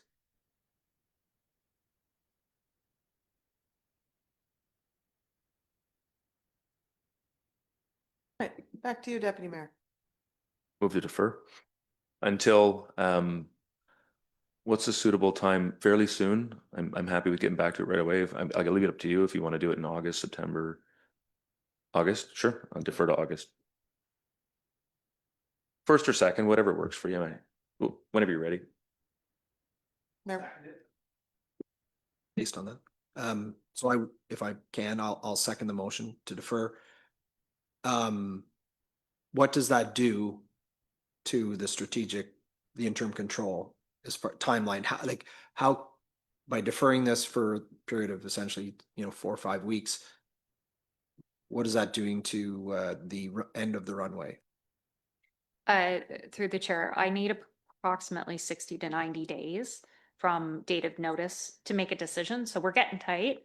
First meeting in August, I think I can make work. And based on this discussion, I will start some preliminary work in the background over the month of July. So we deal with the deferral first. So we have a motion on the floor to defer until August 14th. 12th, sorry, August 12th, first meeting in August. All in favor of deferring?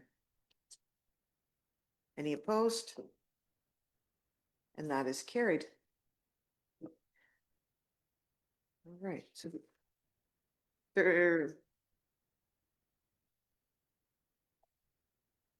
do we reread the second motion? No, we drop the second motion because it'll be deferred as well. All right, so that's it for strategic properties. Next up is the potential land lease for parking lots. CAO Diane Smithson with a report. Okay, so the town has been approached by the owner of the new owner of the former Spartan Pizza property, as well as a portion of a lot addition that he acquired from the neighbor to the, I would say that's to the east, south. Okay. For a total of about 6,600 square feet. A copy of the lot in question is included in my report online. The owner does not have plans at this time for the use of that property, but in the interim would like to make some use of the lands. And so has approached the town about leasing the property, the entire property, not just a portion thereof, for the purpose of a parking lot. The owner has laid out kind of 2 options that they would undertake the work to prepare the site as a parking lot, and 2, for the town to undertake that work at a lesser monthly lease rate. They are looking for a 5-year lease, and also as part of that, they're going to be putting up new fencing around the site and would like the opportunity to be able to sell advertising to put up on the site, though in a very tasteful manner. And I've kind of given to you an indication of what they outlined to me as what that might look like. One of the great things about the offer, though, was that the town would have first right of refusal should, kind of 5 years or even prior to the 5-year period being over, that they decide that they no longer have a need for the lands and don't want to develop it, that the town would be given first right of refusal to purchase those lands. Which I think is a really great thing for the town. I mean, it may never come to fruition, but it is something that is quite good for the town. When staff started looking at the lots and what we could get in terms of additional parking spaces, and I might point out right now that we don't currently have enough parking spaces for town staff that are located in the town hall. Generally, every day out there is a fight for a parking space. You get here early if you want one, and otherwise you're parking in limited time parking on the street. And if you leave at lunchtime, good luck trying to get a parking space back. So very much so, staff are looking for this parking lot to be used during office hours of town hall for town hall purposes. Outside of that, I think it is, would certainly be available for use by the public to help support downtown businesses. When we looked at the cost of preparing the land for a parking lot and comparing that to lease costs, there was very little difference between, I think, approximately around $5,000 and the price to have the owner do the work, which was one of the options they presented, versus us doing it. And I'll just say, given the amount of work that staff have on the docket this year, with all of the half stuff, Project 26, now CARB, because we got a grant, Captain Avery Brown Boulevard. Our preference is that council would approve option 2, which is having the owner prepare the lot ready to go. We would still like the opportunity to do inspections because we are ultimately going to be responsible for ongoing maintenance of that parking lot for the 5-year period. Generally, I would think if it's built appropriately, all that's going to mean is that we are responsible for snow removal in the winter. And that at the end of the lease, we would be responsible for removing the pavement under either option. So staff's recommendation is that council authorize entering into this 5-year lease based on option 2. I want to point out that the town does have some reserves obtained through parking fees in cash in lieu. Thank you. That's the term I'm looking for, cash in lieu, as well as some reserves that were previously set aside before we did that kind of grand overhaul of our reserves that were put into strategic reserves that we could also utilize. There's approximately $59,000 there that could be used. And during the 5-year time, there may be additional parking in cash in lieu of parking fees that could be utilized going forward. As you know, we have some of that with the O'Donovan high density block. There's some cash in lieu of parking anticipated to be coming in there. And there may be other sites as we move through the 5-year period. So we're also looking for council to authorize using that approximately $59,000 towards the leasing costs. And I will leave it at that and open it up to any questions anybody has. Okay, we'll get the motion on the floor and then take questions. So the suggested motion is that council pass a bylaw to authorize staff to enter into a 5-year lease agreement with Ben Elliott in accordance with option 2 outlined in the report by CAO dated June 24th, 2025 for the use of 2 lots he owns on Beckwith Street for the purpose of providing town hall and downtown parking.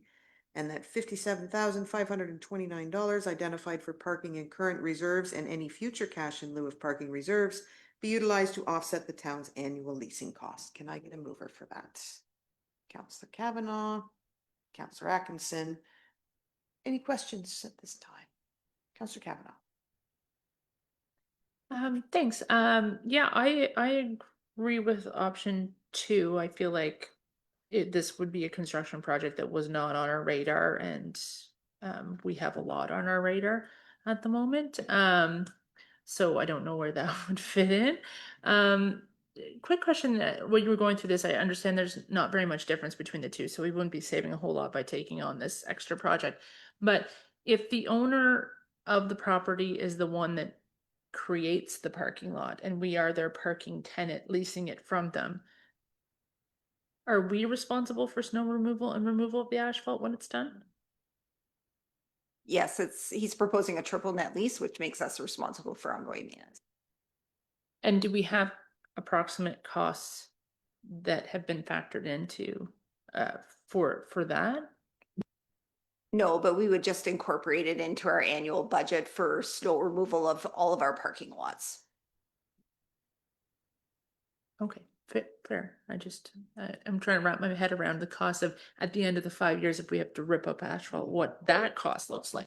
That I don't have a cost estimate on, but regardless, that's a stipulation of the lease, and I don't know whether we might be able to use that somewhere else or move it to one of our other sites that we already have. If we bought the land. Or yeah, or if we bought the land, I mean, we wouldn't have to rip it up.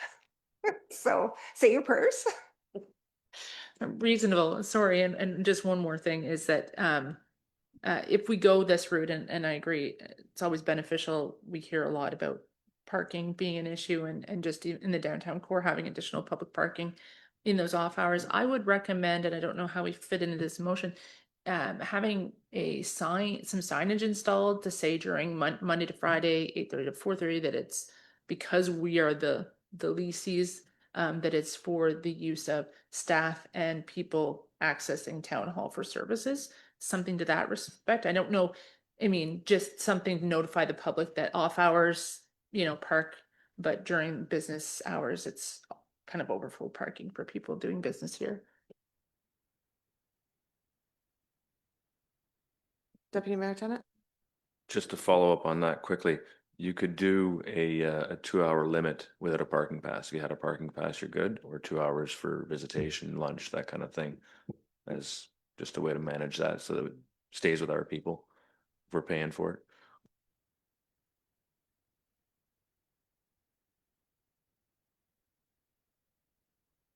Councillor Atkinson? Yes, I know this intersection very well, and there's a desperate need for parking in the neighborhood, not just for town hall staff. I have a couple of questions to follow up with that. So these would function as 2 separate parking lots. They wouldn't be consolidated into one overall parking lot, because I am concerned about the double entrance and exit, because the entrance and exit that's there is already precarious in terms of safety when people are going through, and that's largely because of the shortage of parking around there. I know when people are parking for various activities, it's a bit of a beehive there. So it would be a lot safer if there was one entrance and one exit and the lots were consolidated into a single lot. That would also allow for an extension of fencing and revenue generating opportunities on the town's side of the fence, and it would make the place look a lot better. But and also, I'm just making sure that if there's going to be an increase in parking, that there's also a reciprocal increase in accessible parking in the lot, because accessible parking is needed there as well. So I definitely think that we could re-examine the on-road parking on Beckwith Street, as particularly that first one as you're coming around, off of Bridge Street down and then turning right onto Beckwith Street. That first parking space that there causes a sightline issue for sure. And so I think we could definitely look at on-street parking, and whether we, for safety reasons, as you suggest, that maybe there's 1 or 2 that could be removed to make that safer. We definitely were looking at it as 2 separate parking areas. You'll see that we originally we were talking about having 3 kind of parts, but when we looked at it, there was a hydro pole in the middle of the lot that was taken in as a lot addition, and so that's why we looked at the 1 entrance with the longer parking, going to the south or whatever direction that is that way. So we're definitely talking not about combining the 2 lots. I think it's easier and cleaner for when we end up, if we're severing the relationship 5 years down the road. I think that makes that a lot easier. And I think the plan that staff have worked on works actually quite well. And we could look at on-street parking to eliminate some of those problem areas, I think. Councillor Hinton? Thank you. Just for clarification, then, so there's currently a parking lot there. No, but there is a parking lot that's up right across from Bolton House. That's a municipal lot that anyone can park at, but we have town staff that are parking on a consistent basis. So we're looking at an additional parking lot that will be for town staff only during business hours, and then opened up as a municipal lot in off hours. I think that's what is being proposed here. So we would get an additional 22 parking spaces in addition to the 12, I think, that already exist in the 1 parking lot. And could be used for visitors to town hall too, right? That if they're coming in to do town hall business. Sure. Follow up? Yes, please. So the lot that is currently there will be no town employees parking there. That will be 100% municipal lot then. If we are doing this.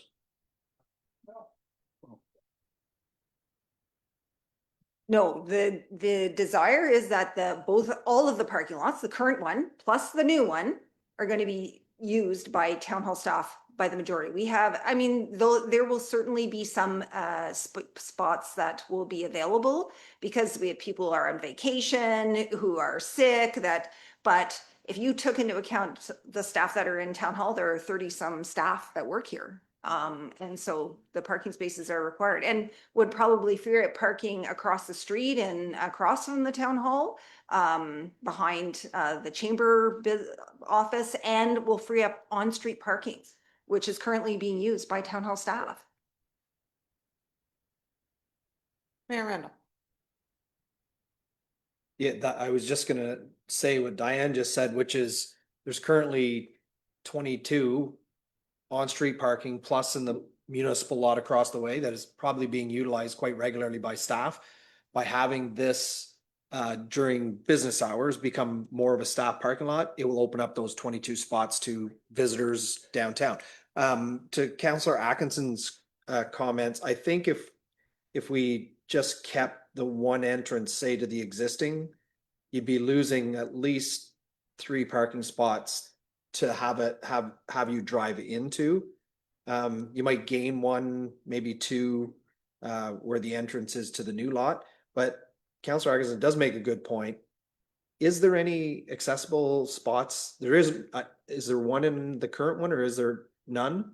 And if not, I don't see any in the new one. I think we've got to add at least a couple, even if it means that we go from 29 or whatever.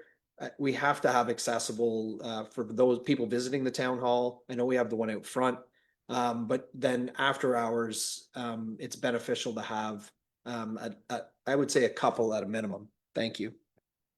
We can definitely look at that. It is going to mean that we're going to lose space. I don't know about requirements, but if we lose a space, then we lose a space. I think it's very important that we have a couple of spaces in there that are accessible for sure. Other than that, I think this is a great idea. People are always complaining about parking downtown. There's never enough of it. And we are always actively looking for spaces that come up for sale downtown, and we try and pick some up, and for various reasons they get sold to other entities or whatever, but we're always looking for parking, so this is great. I do have 2 questions. Would part of the maintenance of those lots be line painting on an annual, every other year basis? Yes, if needed. For sure. And my last question would be, we have 5 years to figure it out, but I'm assuming there's going to be some kind of cost to the removal of that asphalt. My concern would be is that environmentally, we sometimes get caught in removing asphalt off a property, and we need to keep it in a location, or it costs more because we have to bring it to a specific site. So although I know you probably don't have that information right now, I'm not asking for it, but over the coming, say, year, can you talk to Public Works, get a cost estimate? Because we're gonna have to put that into our budgeting over the next 5 years so that when that comes due, we're gonna have the money available to remove it, and also maybe take it off site if we can't keep it on town property. And the treasurer has to account for it in TCA, tangible capital assets, because it's a disposal cost. Yes. So yes, we will make sure that we figure something out. We will put it in the appropriate budget year, and we will not forget. One more point. Since town hall closes at noon on Fridays, can our sign just be Monday to Thursday?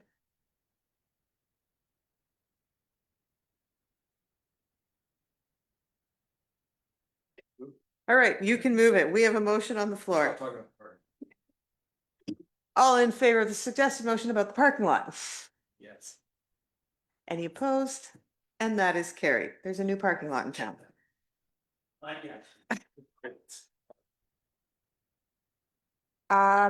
So can council just pass a motion to authorize staff to put up parking signage that indicates that it's for, with a parking pass, like a town issued parking pass during regular business hours of the town hall?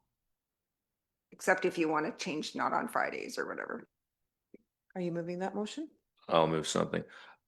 I'll move staff direction on what signage to put up with discussions with bylaw.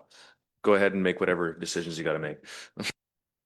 Somebody want to second that? Counselor Kavanaugh, all in favor of staff making a sign? Excellent.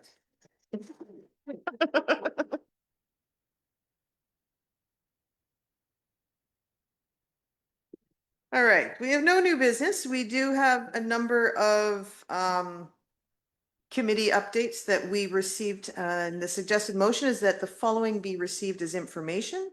The Library Board minutes from May 21st, 2025, the Urban Forest River Corridor Committee minutes from May 28th, 2025, and the Environmental Advisory Committee minutes from June 2nd, 2025. Can I get a mover for that, please? Councillor Hinton and Deputy Mayor Tennant, all in favor? And that is passed. We also had an information listing from the municipality of Tweed about their Blue Box Producers Resolution. And the suggested motion is that the information listing dated June 24th, 2025 be received. Can I get a mover? Councillor Atkinson and Councillor Sekaspina, all in favor? Any opposed? And that is carried.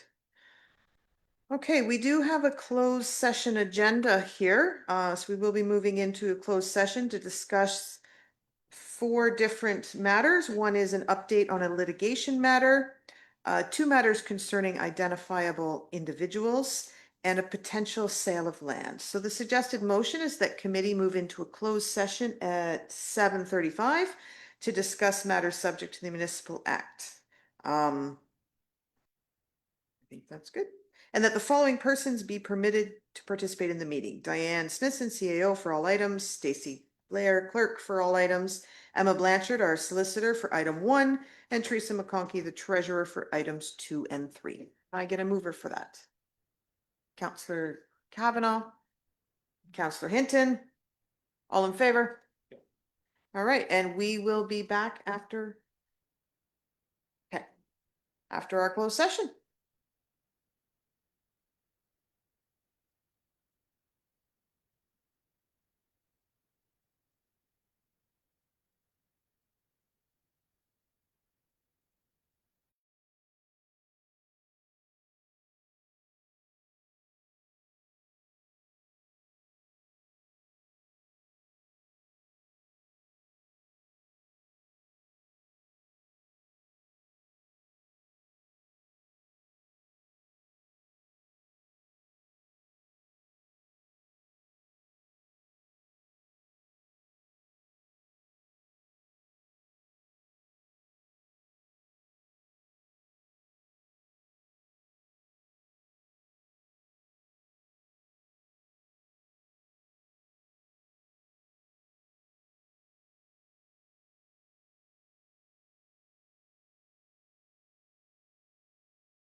All right, we're back from closed session. Can I revise the report?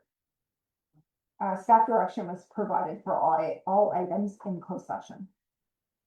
So that ends our marathon committee of the whole meeting. We will be moving into council, but we need to adjourn this one first. The motion is that the meeting be adjourned at 8:49 p.m. Councillor Kavanaugh and Mayor Randall, all in favor of adjournment? I think That is carried. Stay tuned for Mayor Randall and our regular council meeting. I think there's something going on with my mic. Well, that was you? Never mind. Okay, let's see if. Nah, no chain today. Hey, no time for a chain. No time for chains. We good? All right. Good evening and welcome to tonight's council meeting, where we are going to approve everything we just did in COW, essentially, as this is our last meeting of the year. Sorry, before the summer break, not the year. We got lots of more meetings towards the end of the year. Approval of the agenda. We have a recommended motion that the agenda be approved as presented, moved by Councillor Hinton, seconded by Councillor Conley. Any discussion on the agenda? Seeing none, all in favor? Opposed, and that is carried. Disclosure of pecuniary interest and or conflict of interest, the general nature thereof, could be made now or at any point throughout the meeting by notifying clerk. Approval of the minutes. What's going on?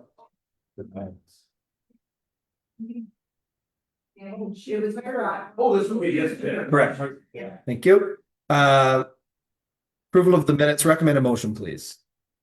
That the council minutes dated June 10th, 2025 be accepted as presented. Moved by Councillor Kavanaugh, seconded by Deputy Mayor Tennant. Any discussion on the minutes? Seeing none, all in favor? Opposed? And that is carried. Item number 6 is the consent report. Recommended motion, please. That the consent report dated June 24th be accepted as amended with the removal of item 4, proposal to add new strategic properties. Thank you. Moved by Councillor Atkinson, seconded by Councillor Sakaspina. Any discussion on the consent report? Seeing none, all in favor? Opposed? And that is carried. Moves us into bylaws. Bylaw number 1 is to enact development permit bylaw. Recommended motion, please. That bylaw 53-2025 to enact a new development permit bylaw and to repeal bylaw 15-2015 and its amendments be read a first, second, and third time and finally passed. Thank you. Moved by Councillor Hinton, seconded by Councillor Kavanaugh. Any discussion? Seeing none, all in favor? Opposed? And that is carried. Item number 2 is to authorize an easement agreement with Hydro One. Recommended motion. That bylaw 54-2025 to authorize an easement agreement with Hydro One rock anchors at the water treatment plant be read a first, second, and third time and finally passed. Moved by Councillor Conley, seconded by Deputy Mayor Tennant. Any discussion on the easement? Seeing none, all in favor? Opposed? And that is carried. Item number 3 is to amend fees and charges bylaw. Recommended motion, please. That bylaw 55-2025 to amend the fees and charges bylaw 74-2024 for halls, pool, and ice rental rates be read a first, second, and third time and finally passed. Moved by Councillor Hinton, seconded by Councillor Conley. Any discussion? Seeing none, all in favor? Opposed? And that is carried. Item number 4 is to authorize a lease agreement with Ben Elliott. Recommended motion, please. That bylaw 56-2025 to authorize a lease agreement with Ben Elliott, use of Beckwith Street lands for parking, be read a first, second, and third time and finally passed. Moved by Councillor Atkinson, seconded by Councillor Kavanaugh. I would consider that added to the consent report. I just wanted to make sure. Thank you, Councillor Kavanaugh. Just talking about the signage that will be added to the parking lot. Any further discussion on that? Seeing none, all in favor? Opposed? Carried. Announcements? There are none, but I mean official, but Councillor Atkinson has one. I have a really quick one. I just want to congratulate Councillor Conley on the completion of her term as Committee of the Whole Chair. She's completed her 8 months, and I'm sure she's much relieved. And we're looking forward to having Councillor Hinton in the chair when we get back in August. Oh, good catch, Councillor Atkinson. Councillor, I'm gonna beat you to one. Because I know you're gonna talk about Canada Day, and I want to say Canada Day down at Riverside Park, it's a great time. Fun for the entire family. Everything that's going on, fireworks. It's a great day. Hopefully the weather's good. See you down there, and Councillor Kavanaugh can continue to talk about it.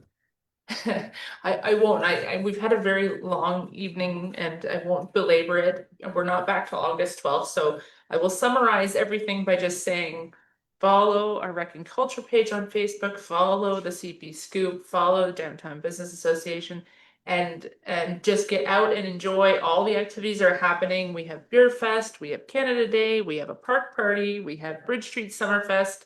There is so much going on always. Get out, enjoy with your family, your friends, your neighbors, and I'll see you out there. And Councillor Sexton.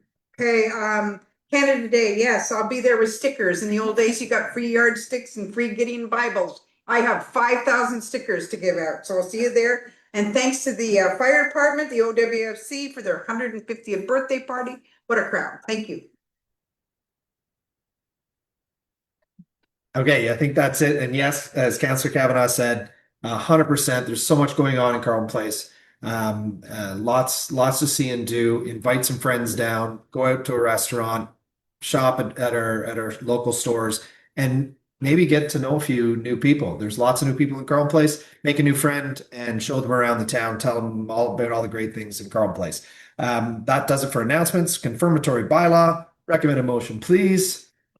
That by 57-2025, confirmation of council proceedings for June 24th, 2025, be read a first, second, and third time and finally passed. And that is moved by Councillor Kavanaugh, seconded by Councillor Hinton.